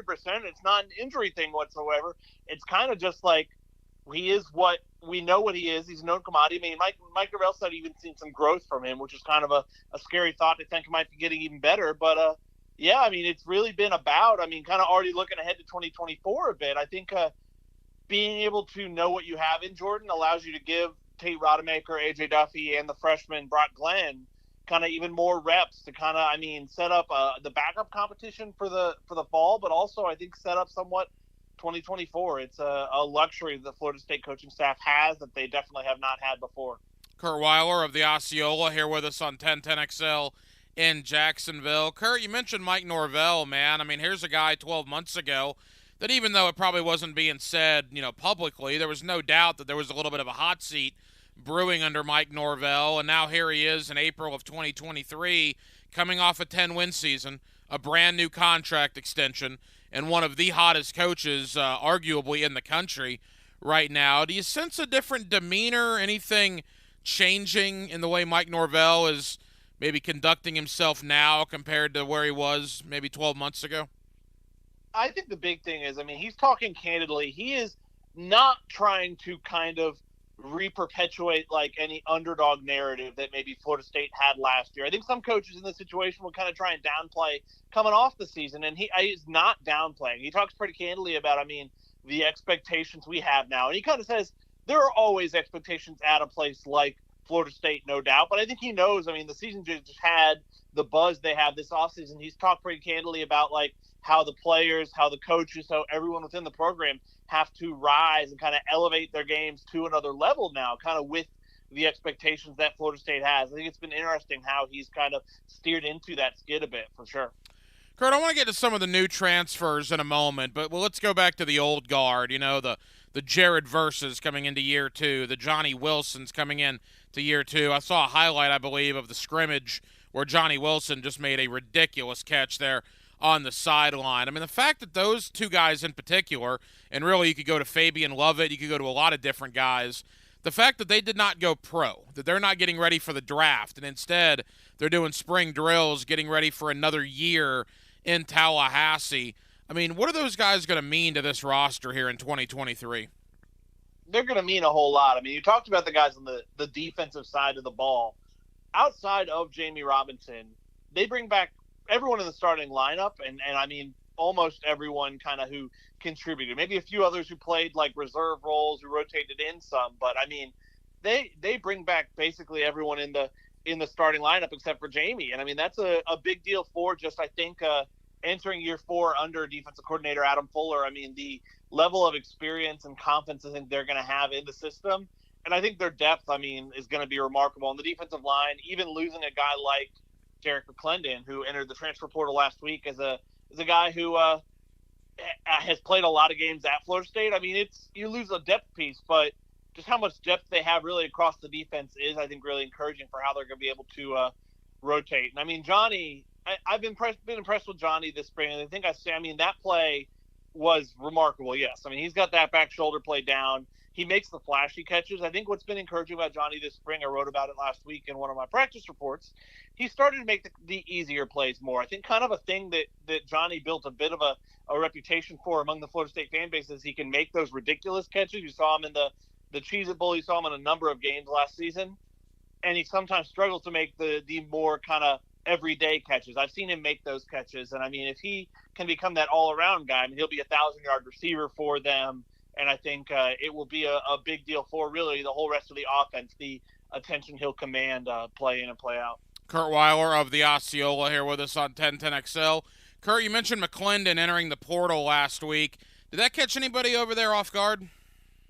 Well, he'd been away from the program. He kind of never came back from spring break, and there was a bit of, I don't know. I mean, that's truthfully, I think they would have liked to have kept him. Obviously, they retained him last year for a reason, but it's kind of the hazard of, I mean, as a program goes from where Florida State was to where Florida State is now, I think he saw himself as a starter. I think he views himself very highly as an NFL draft prospect, and I think it's unlikely he was going to start. I think Pat Payton and Jared Verse, kind of two guys who earned ACC recognition last year, are going to be your likely starters there. And so I think he, as a fifth-year senior who's played a lot, I mean, he's played in 38 games at Florida State, viewed himself differently. And I mean, I think you saw it with a running back like Trayshawn Ward, who had a great year last year, especially before he got hurt, going in the portal and going to Kansas State as well. I think it's kind of the hazard of becoming that type of program is some guys who maybe have been around and played big roles aren't going to play as big of roles. They might not take that as kindly. But I think they were a little caught off guard. It's funny. I mean, we talked to Derek in a post-practice interview right before spring break, and you wouldn't have picked anything up. It seems like something, I don't know if he was just hiding it well, but I think they were caught a little off guard. But it's not by any means a huge loss for Florida State because he was probably their third or maybe even fourth defensive end in that group. Kurt, 2 years ago it was Jermaine Johnson. Last year, Jared Verse, Johnny Wilson. Give Florida State fans over here in Jacksonville an incoming transfer that could make a similar type impact come the fall. I've been really impressed with Darrell Jackson, the Miami defensive tackle transfer. It was actually a high school teammate of Josh Farmer, who's also a defensive tackle at Florida State. He was at Maryland and Miami the last 2 years, kind of his third school in 3 years, and I think they're still hoping to get a waiver for him just because he's passed the one time, but I know they're optimistic about that. And I think he's a guy who has been really impactful, just really, really strong, really flashes a lot in practice, and I think adds another piece on top of Fabian Lovett, on top of Josh Farmer, on top of Braden Fisk, the Western Michigan transfer, who also, he's been limited this spring coming off of a shoulder injury, but I think he's a guy they're going to like in the fall too. I also really like what I've seen from Central Cyprus, the UVA cornerback transfer. I mean, he's a guy who didn't allow a touchdown last year at Virginia. Florida State beat out kind of some big programs to land his commitment. I mean, Ohio State wanted him. I think LSU wanted him. I think USC wanted him. There were some big names there. And he's looked the part. I mean, he is not the biggest quarterback. He's, for a guy who's going to probably play outside corner, he's 6 foot. But I've been impressed with how he kind of battles bigger receivers. He's really physical, great ball skills, a lot of interceptions. I think 2 or 3, maybe even 4 this spring. He's impressed on that regard, and I think he's a guy who those two together really are two guys who are, I think, going to shore up. I mean, because the defense was, I think, the question. If they're going to win the ACC, if they're going to maybe make the playoff, I think defensive improvements what people want to see or what it's going to take, and I think those are guys who could help that happen. Final moments here with Kurt Weiler of the Osceola. Kurt, I was talking to you off air about this, and I don't know if it means anything. Could be a coincidence, but I had a Florida State buddy of mine, and I would call him a pretty, well-educated fan. He's a season ticket holder. He graduated from Florida State. This isn't a casual fan, but he approached me with something, I guess, a couple of days ago now, saying it's interesting how Florida State football is getting back to the top of the mountain, whereas basketball and baseball are falling off the cliff, is how he described it. And that might be a little early to say that about baseball, but clearly the basketball team had a bad year, and baseball is not off to a good start. And he brought up the idea of NIL. And if Florida State is investing all of their NIL in football, where men's basketball and baseball may be hurting as a result of it. What's your response to that? So it's an interesting situation. I mean, obviously, when you look at the Florida State NIL space, I think they were a little late there, and it's been impressive how they've caught up. I know Rising Spear was kind of the first big name there, and Rising Spear, when it launched, was kind of a all-inclusive. They had, and they're still around, they had kind of everyone. They had a lot of football players as ambassadors. They had, basketball, baseball, the non-rev sports, softball, beach volleyball, all as well. a new collective launched right after the season in like December, I think, the Battle's End, and it's not allowed to be football only. Like, that is prohibited, but it is football focused, I think, is the way to say it. And they're a big part of it. They played a big role in retaining a lot of the players that came back. We talked about earlier, Jared, Johnny, Fabian, those types of guys. Yeah, I think the thing is, I think like people are frustrated. I mean, seeing what Miami did in the NIL basketball space. I mean, getting Norchad Omier, getting Nigel Pack, and that sparking their Final Four run. I think you're frustrated seeing, I mean, what LSU did in the baseball space, bringing in as many guys as they did with that kind of Marucci money, and what that LSU baseball team is doing thanks to the transfer portal this year. I'm not so sure I think Florida State's a football school. I think football is going to be the focus there, and I think the Battle's End has kind of become, I mean, the face of that. I mean, Rising Spear is still very much in the basketball and baseball spaces in NIL, and I think they are pushing for more support. I mean, they kind of have normally after big wins, timely videos that they can now have video of Link Jarrett or of Leonard Hamilton in them, and I think that this will be big off seasons for, I mean, both the basketball and baseball programs in NIL. I think Link Jarrett, kind of because he was delayed, wasn't able to hit the portal as hard as he wanted to, kind of upon his arrival. And Leonard Hamilton, I mean, has kind of owned to misjudging that and not bringing in enough transfers last year. And I think has said publicly he wants to bring in 3 or 4 guys this year. This will be a telling offseason because, yeah, I mean, with how that works now, NIL has to play at least a bit of a role. I think it's never going to be 1A at Florida State in that regard. I don't think Florida State's going to be as brazen about it as John Ruiz was with the Miami basketball team last year. But yeah, I think this will be a telling. I mean, if Florida State doesn't do what we think it could in the basketball portal, I think it could be somewhat an indictment of NIL and the role it plays in recruiting. I don't think it's so much played a role in this year's struggles so much, and I don't think football money took away from it. I think Leonard Hamilton talked candidly about the missteps he made, and I don't think it was really lack of NIL. And Link Jarrett, I mean, I think I didn't think they would be this bad by any means. I mean, this is historically bad at this point in the season. Florida State baseball team and a historic losing streak they're on right now. But I think he knew the problems with this team coming into the year, pitching depth, some of things that I think he inherited a bad situation with a number of players who left kind of before he got there, before he could do anything about that, number of pitchers in particular, and that's really hurt their pitching depth. And then they lost their far and away best pitcher to an injury, and kind of his timeline for a return is questionable, and that makes things tough. Yeah, it will be interesting off seasons on both those fronts. I will say, when it comes to especially baseball, I mean, LSU, it did what it did, but I don't think NIL is going to be a huge thing in baseball. I think basketball more so, and it will be telling these next few weeks and months how transfer portal adventures kind of go for the Florida State basketball team on that front. Kurt Weiler of the Osceola, yeah, I mean, it doesn't take a rocket scientist to figure out the football team was struggling where men's basketball and baseball were thriving. All of a sudden, NIL comes into play. Football team's got a 10-win season. Basketball team struggling, baseball team struggling, so you connect the dots there. I think it's an interesting topic, no question about it. Kurt, you mentioned your spring practice reports there at the Osceola. Tell the good folks here in Jacksonville that follow Florida State what they can expect when they head on over to the website. Yeah, I mean, every practice that we get to watch, we have pretty extensive practice reports. I mean, we get to watch so much and really talk about everything except for injuries is kind of the one thing they're protective over. But no, yeah, we get extensive reports, get a breakdown who had good days, and we have them the next 2 weeks we'll have them Tuesday and Thursday leading up to the spring game. Though we're out with 4 more pre-spring practices. Kurt Weiler of the Osceola, the Rivals website that covers Florida State. Kurt, thank you as always, man. Enjoy the rest of spring football. We'll talk after the Garnet and Gold game. Sounds great, Ryan. Jump on Gators baseball here, 1010XL. It's Easter weekend in Tennessee. Gators Vols, Thursday night, Friday night, and Saturday afternoon on 1010 a.m.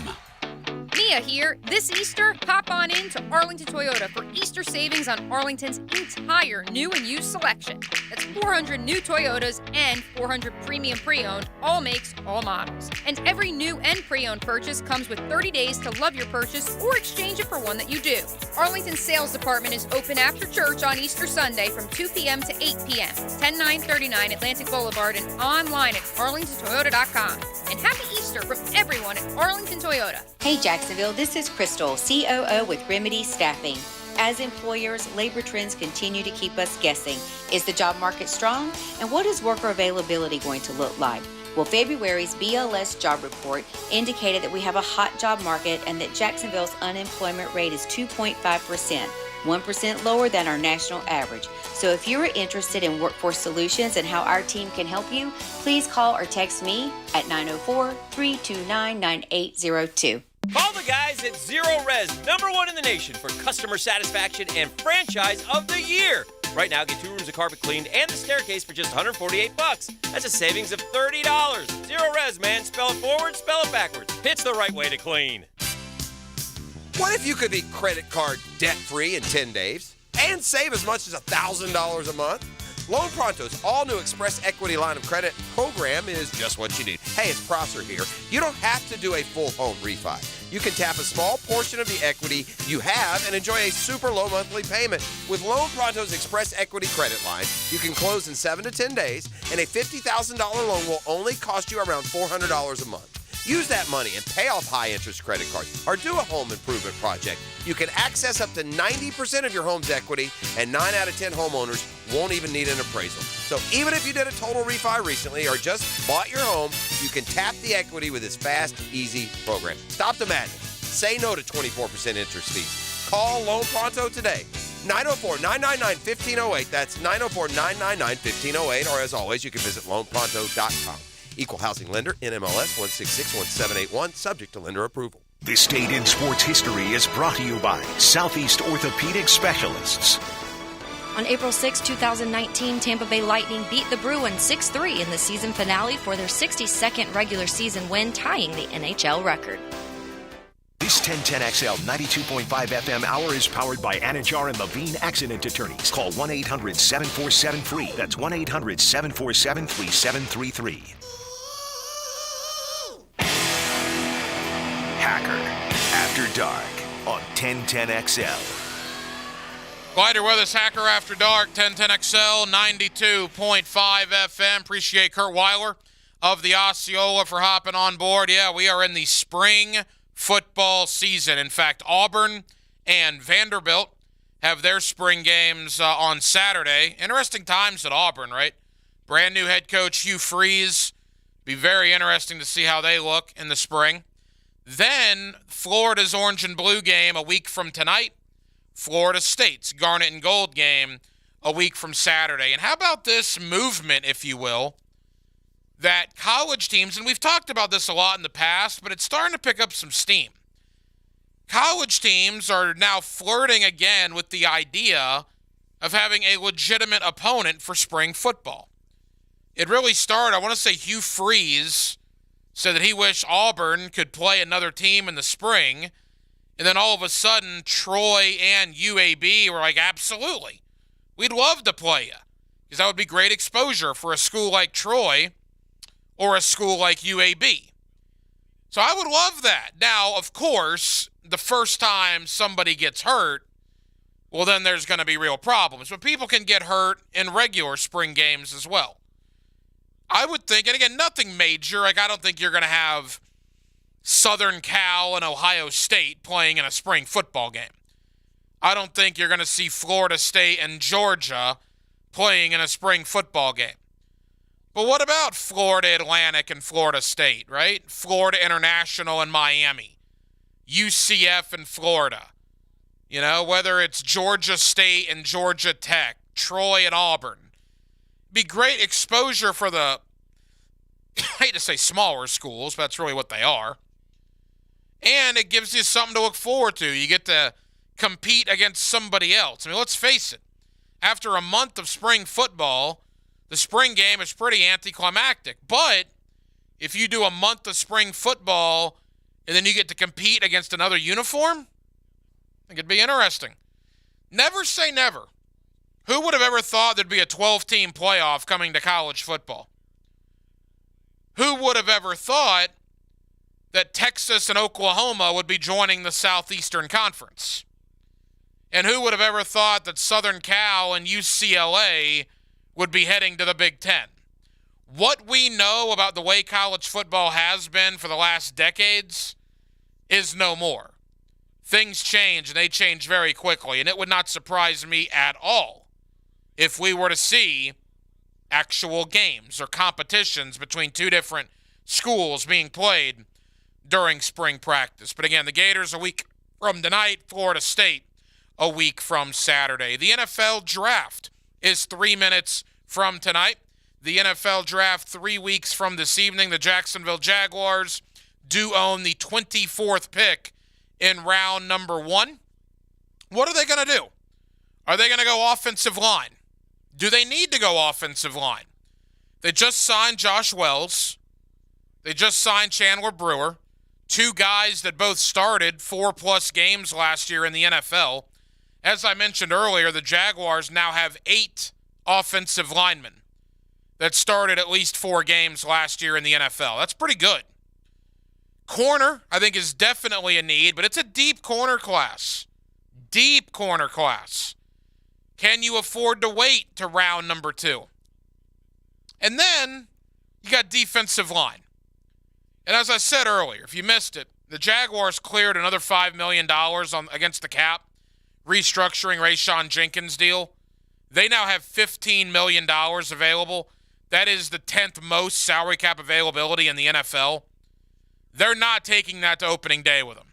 And they don't need near all that to sign their rookies. They're going to sign a veteran pass rusher or 2.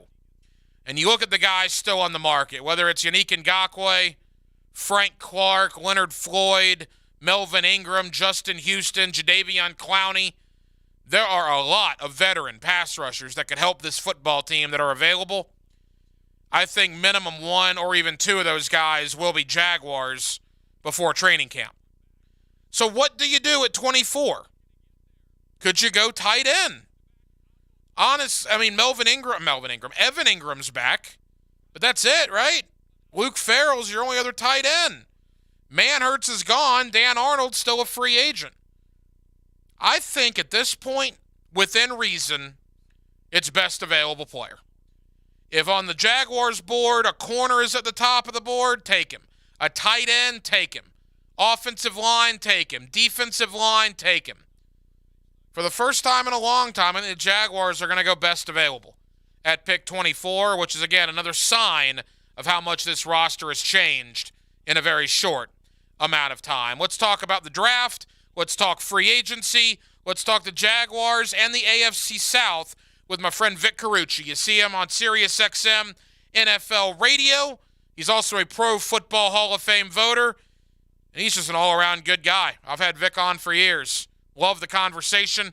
He's coming up next. Hacker After Dark on a Thursday night in Jacksonville, Florida, and we're glad you're with us.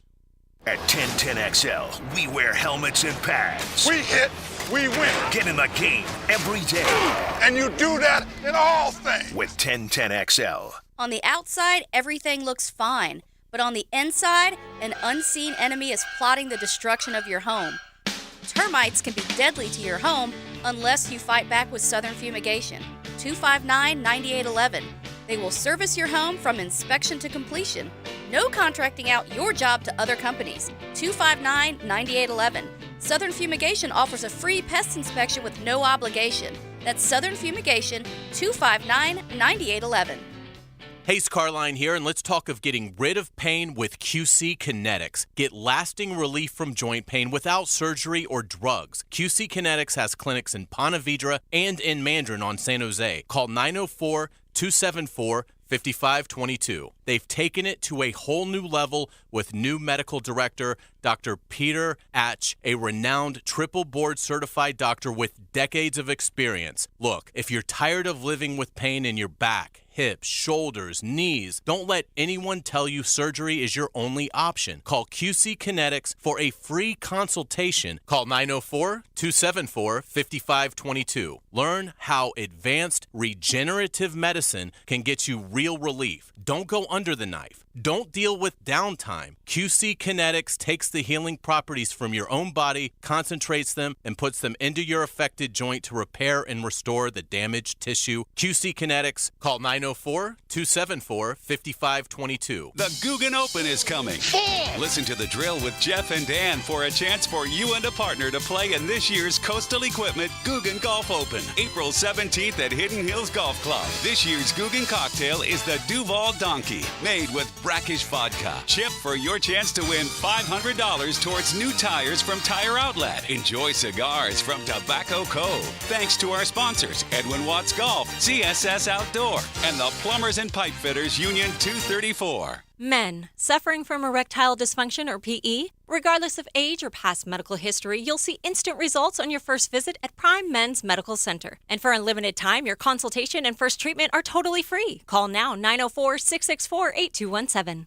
Get inside intel on the PGA Tour from exclusive angles and insider access on Brunch with the Tour. All we need to do is develop the rest of your game. Tuesday morning at 8:30. Brought to you by Clearwater Irrigation on 1010XL. This is your Mad Dad's Update with Chapter President Donald Ford. Hello, Jacksonville. On April 15th, Mad Dads will be celebrating 20 years of service in the city of Jacksonville and the surrounding communities and families to make our city a safer place to live. With all the violence and crime going on, we understand that someone has to take a stand if we want to rid our city of crime and violence. We have done any number of camps in our neighborhoods and have been there for the families to get closure for the loss of a loved one. This celebration is not open to everyone. You have to have an invitation. We want an enjoyable day for Mad Dads to fellowship with one another. Sheriff T.K. Waters will be the guest speaker. For information about Mad Dad, go to Mad Dads Jacksonville Chapter Facebook or MadDadsJacksonville.com. This 1010XL 92.5 FM hour is powered by Anajar and Levine Accident Attorneys. Call 1-800-747-FREE. That's 1-800-747-3733. Hacker After Dark on 1010XL. Now, hello. Another great guest on the Farah and Farah phone line. Brought to you by the Accident Attorneys at Farah and Farah. Back here on 1010XL and 92.5 FM in the city of Jacksonville, we are glad you are with us. Free agency, at least the first big waves of it, in the books. All eyes now begin pointing to the NFL draft later this month in Kansas City. Of course, the Jaguars hold the 24th pick in round number 1. Let's talk Jaguars, let's talk AFC South, and let's talk AFC as a whole with my friend Vic Carucci. He is a Pro Football Hall of Fame voter. You hear him on SiriusXM NFL Radio. You can also see him with WGRZ TV in Buffalo, and he writes for the 33rd team. He's all over the place, and he's with us here on 1010XL. Vic, how we doing, man?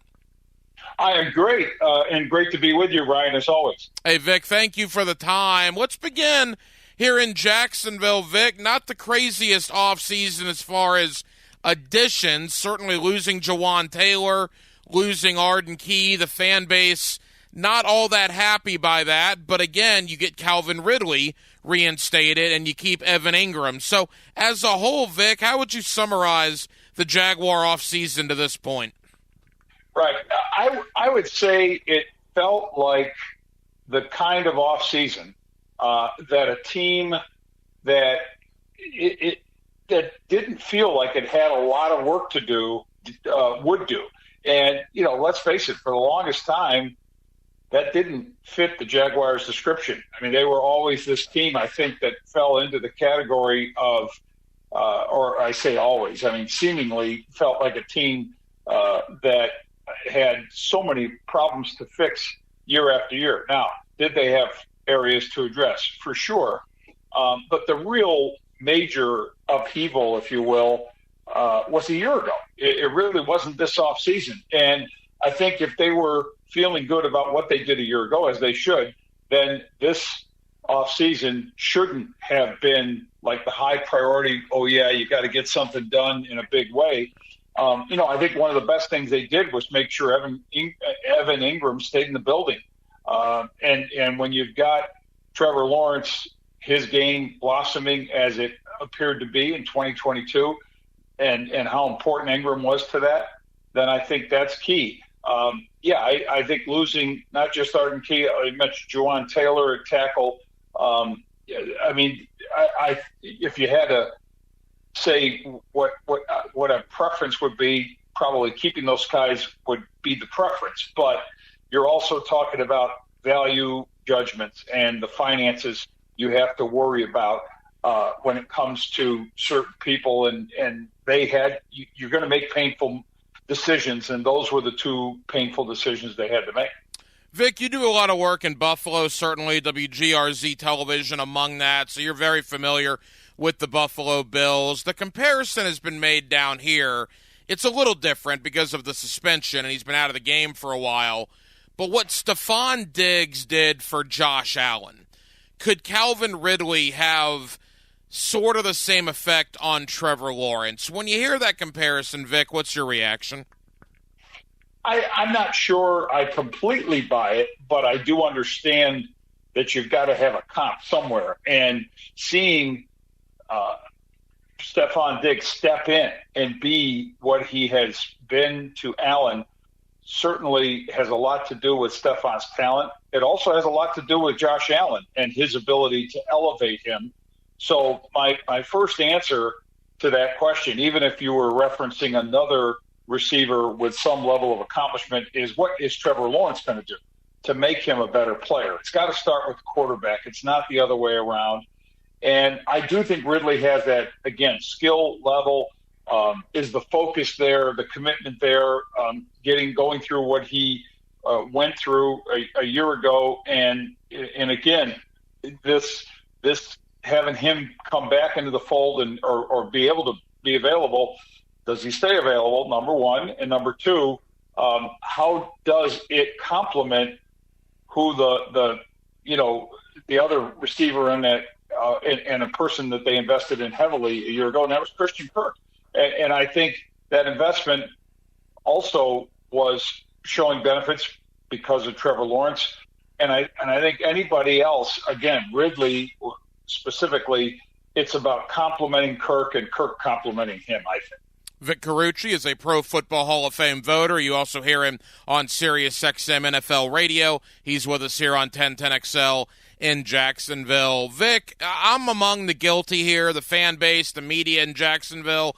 I don't think we quite understood what we had in Doug Peterson 12 months ago leading into the 2022 season.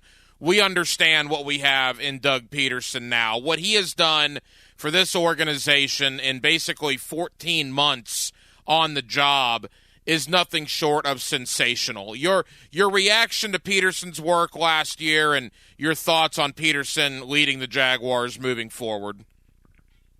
Well, yeah, I think a year ago, let's face it, it was sort of the whiplash effect where you had the Urban Meyer quick come and go and the disaster of it all prior to that, from 2021, and then anybody else was going to probably feel like an improvement, or the situation was just going to get better because a toxic situation was removed.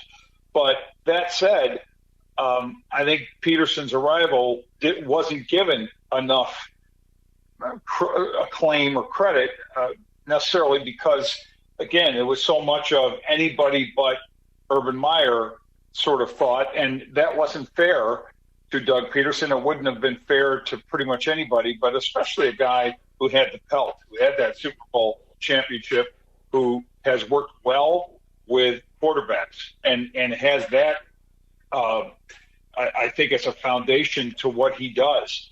So the anticipation, number one, that he would be good for Trevor Lawrence, and that proved out certainly for a year.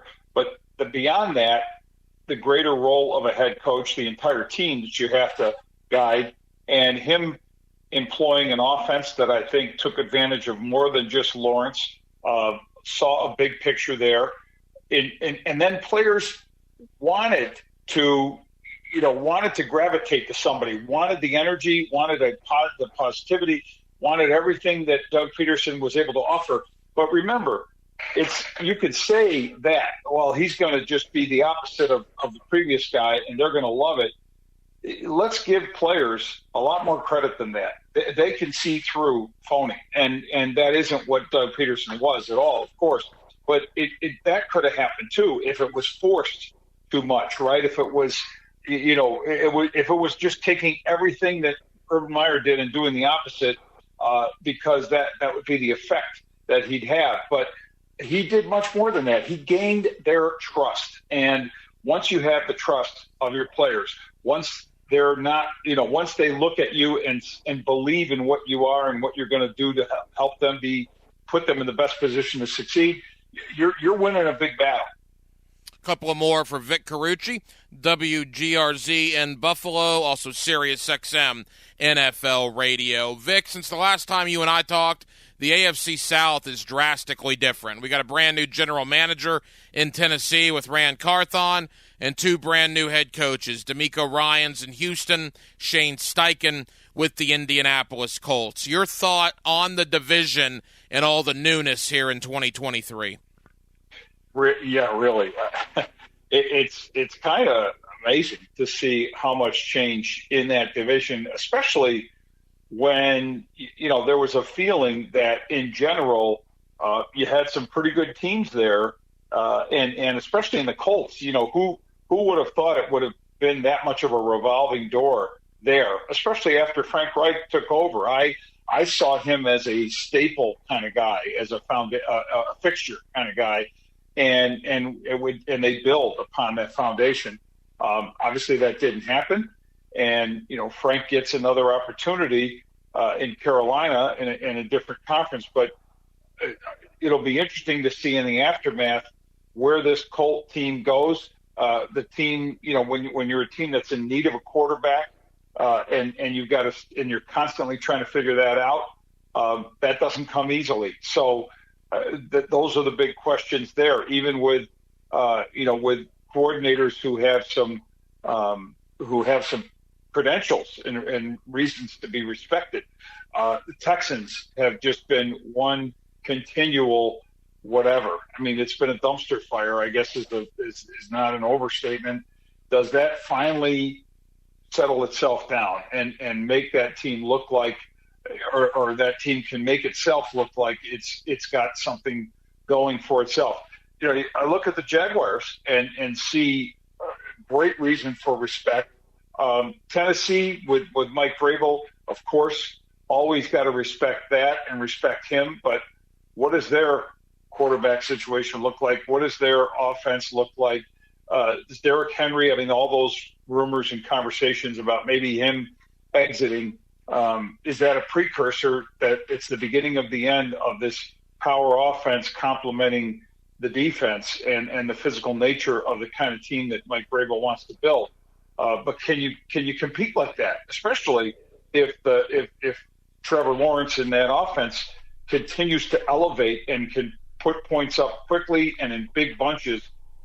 So I got to say this, in light of everything that's changed, it's probably good news to Jaguars fans that the door is open. I think they'd have every reason to feel good about their team regardless of what else was happening around them in their division. But I think it's good news. Final moments here with Vic Carucci, Sirius XM NFL Radio. Vic, I agree with you. The odd thing for us, you go back pretty recently, go back to Thanksgiving, the Jaguars were 4-8, and it was same old, same old. And now here we are in early to mid-April as the draft approaches, and I don't know if there's going to be one publication out there that won't pick the Jaguars to win the AFC South. And when you take that thought with the thought here locally, well, the thought locally, as you can imagine, is the Jaguars are one of the best teams in the league. Yet these power rankings are beginning to come out whether, it's ESPN, Pro Football Focus, you name the website, and the Jaguars are no higher than 5th or 6th on these AFC power rankings. So it's a little confusing to us. Are we wrong? Is the perception here about Jacksonville wrong? Why nationally does it not seem that people are as high on this football team? Yeah, I think it's just, sometimes it's that bias that just comes in with the name. You hear the name and you say, oh, well, maybe they can't be good because it's Jacksonville. And I think that's a lot of baloney. So I wouldn't worry about that. In fact, I think the best thing to have is some doubt out there and let people question you and then show as a team. And coaches love that. Are you kidding me? Doug Peterson can eat that up and use that with his players as motivation. It's motivation 101. It's a layup for him and those players. Vic, as we wrap up, 2 guys that have been in the news almost every day. Let's begin with Lamar Jackson. And the reason we're keeping close tabs on that here in Jacksonville is Tennessee and Indianapolis are 2 of the rumored to be interested teams. Ultimately, Vic, do you feel Lamar Jackson is back in Baltimore this year, or do you think he's going to move on? I'm inclined to think that stay tuned, that the draft could be the telling point of when something happens, if it's going to happen in the form of a trade. If we get past the draft without any movement with Lamar, then I could see him staying put. He's got that tag on him. But you talk about an unhappy alliance there. It just doesn't look like there's anything positive from that relationship. So it would be difficult for me if I'm running a team to have that. But I say just stay tuned with the draft. And then finally, Vic, Aaron Rodgers. It's been 3 weeks since he made his proclamation he wants to be a New York Jet. Nothing has seemingly happened in those 3 weeks. How sticky could this situation potentially get? Yeah, and I don't know how sticky it'll get, but that too, to me, is a draft day one kind of scenario where I think we're going to find out in what the deal will actually be. My inclination is all the basics are there for it, and then I think it's just wait until draft day, and it'll be baked into all the. I don't think it'll necessarily take away from the draft. It'll just kind of be baked into the draft. Vic Carucci, Pro Football Hall of Fame voter. Vic, tell the good folks here in Jacksonville about the 33rd team and what they can expect when they check out that website. I will say, number one, that if you are a fan of this game in the deepest way, it is that deeper level that the site takes you. They have so many, and I'm not talking about myself right here, or at least I'd like to be modest about that, but talk about others. But the names Bill Poley and Bill Parcells, Rich Gannon, Mike Marks, there are so many credible and really good football people who are involved with this site, who give their insights and do such a great job of providing analysis and depth. They just signed on Greg Roman, who is stepped away from the Ravens. I think having just all these great minds in place, Mike Tannenbaum, who was one of the founders, you get GM perspective, head coaching perspective. I mean, my opportunities to work with both Bill Parcells and Bill Poley, it's like a master class every time I sit with them for a couple of hours as we collaborate on their columns. So check out the site. There's video material, written material. It is really a big feast. I call it a feasting table for football fans. Vic Carucci, you also hear him on Sirius XM NFL Radio. Vic, I tell you this often, it's not every day a Pro Football Hall of Fame voter, a guy that's as accomplished as you. I don't think I've ever picked up the phone and dialed your number where you weren't willing to come on. I certainly appreciate the hospitality, my friend. Thank you as always, and we'll talk again soon. Okay. My pleasure. Anytime.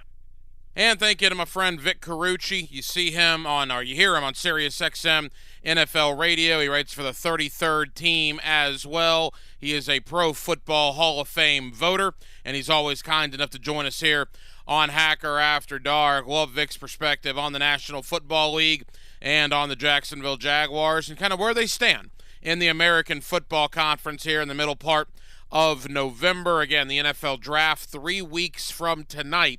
That is certainly hard to believe. And again, thank you to Vic Carucci for joining us this evening. Well, that'll just about do it for what has been a very busy Thursday night edition of Hacker After Dark here on 1010XL and 92.5 FM. We got a lot of people to thank. Again, Vic Carucci of Sirius XM NFL Radio. Thank you to Kurt Weiler of the Osceola over in Tallahassee. That is the Rivals.com website covering Florida State. The Garnet and Gold game a week from Saturday, and really enjoyed Kurt's perspective on what we talked about earlier this week, right? The football team over in Tallahassee, flourishing now, coming off a 10-win season, their best season in years, while men's basketball and baseball are having their worst seasons in years. Is that simply a coincidence? Is that NIL resources being dedicated too much to football?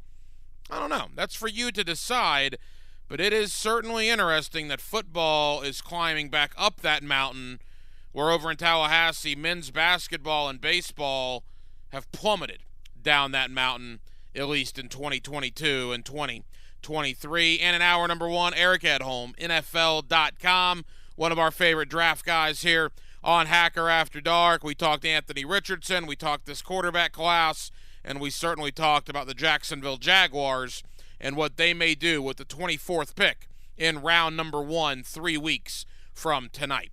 We'll be back tomorrow night on a Friday, and we'll close out the week here on Hacker After Dark. Thank you to Anthony Salazar filling in for Dylan Denmark tonight.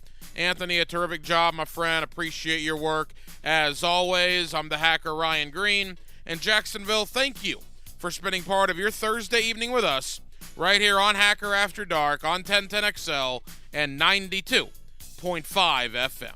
So for all of us here on HAD, have an absolutely terrific remainder of your Thursday evening, and we will do it all over again tomorrow night on a Friday to close out the week beginning at 8 o'clock. Until then, good night, Jacksonville.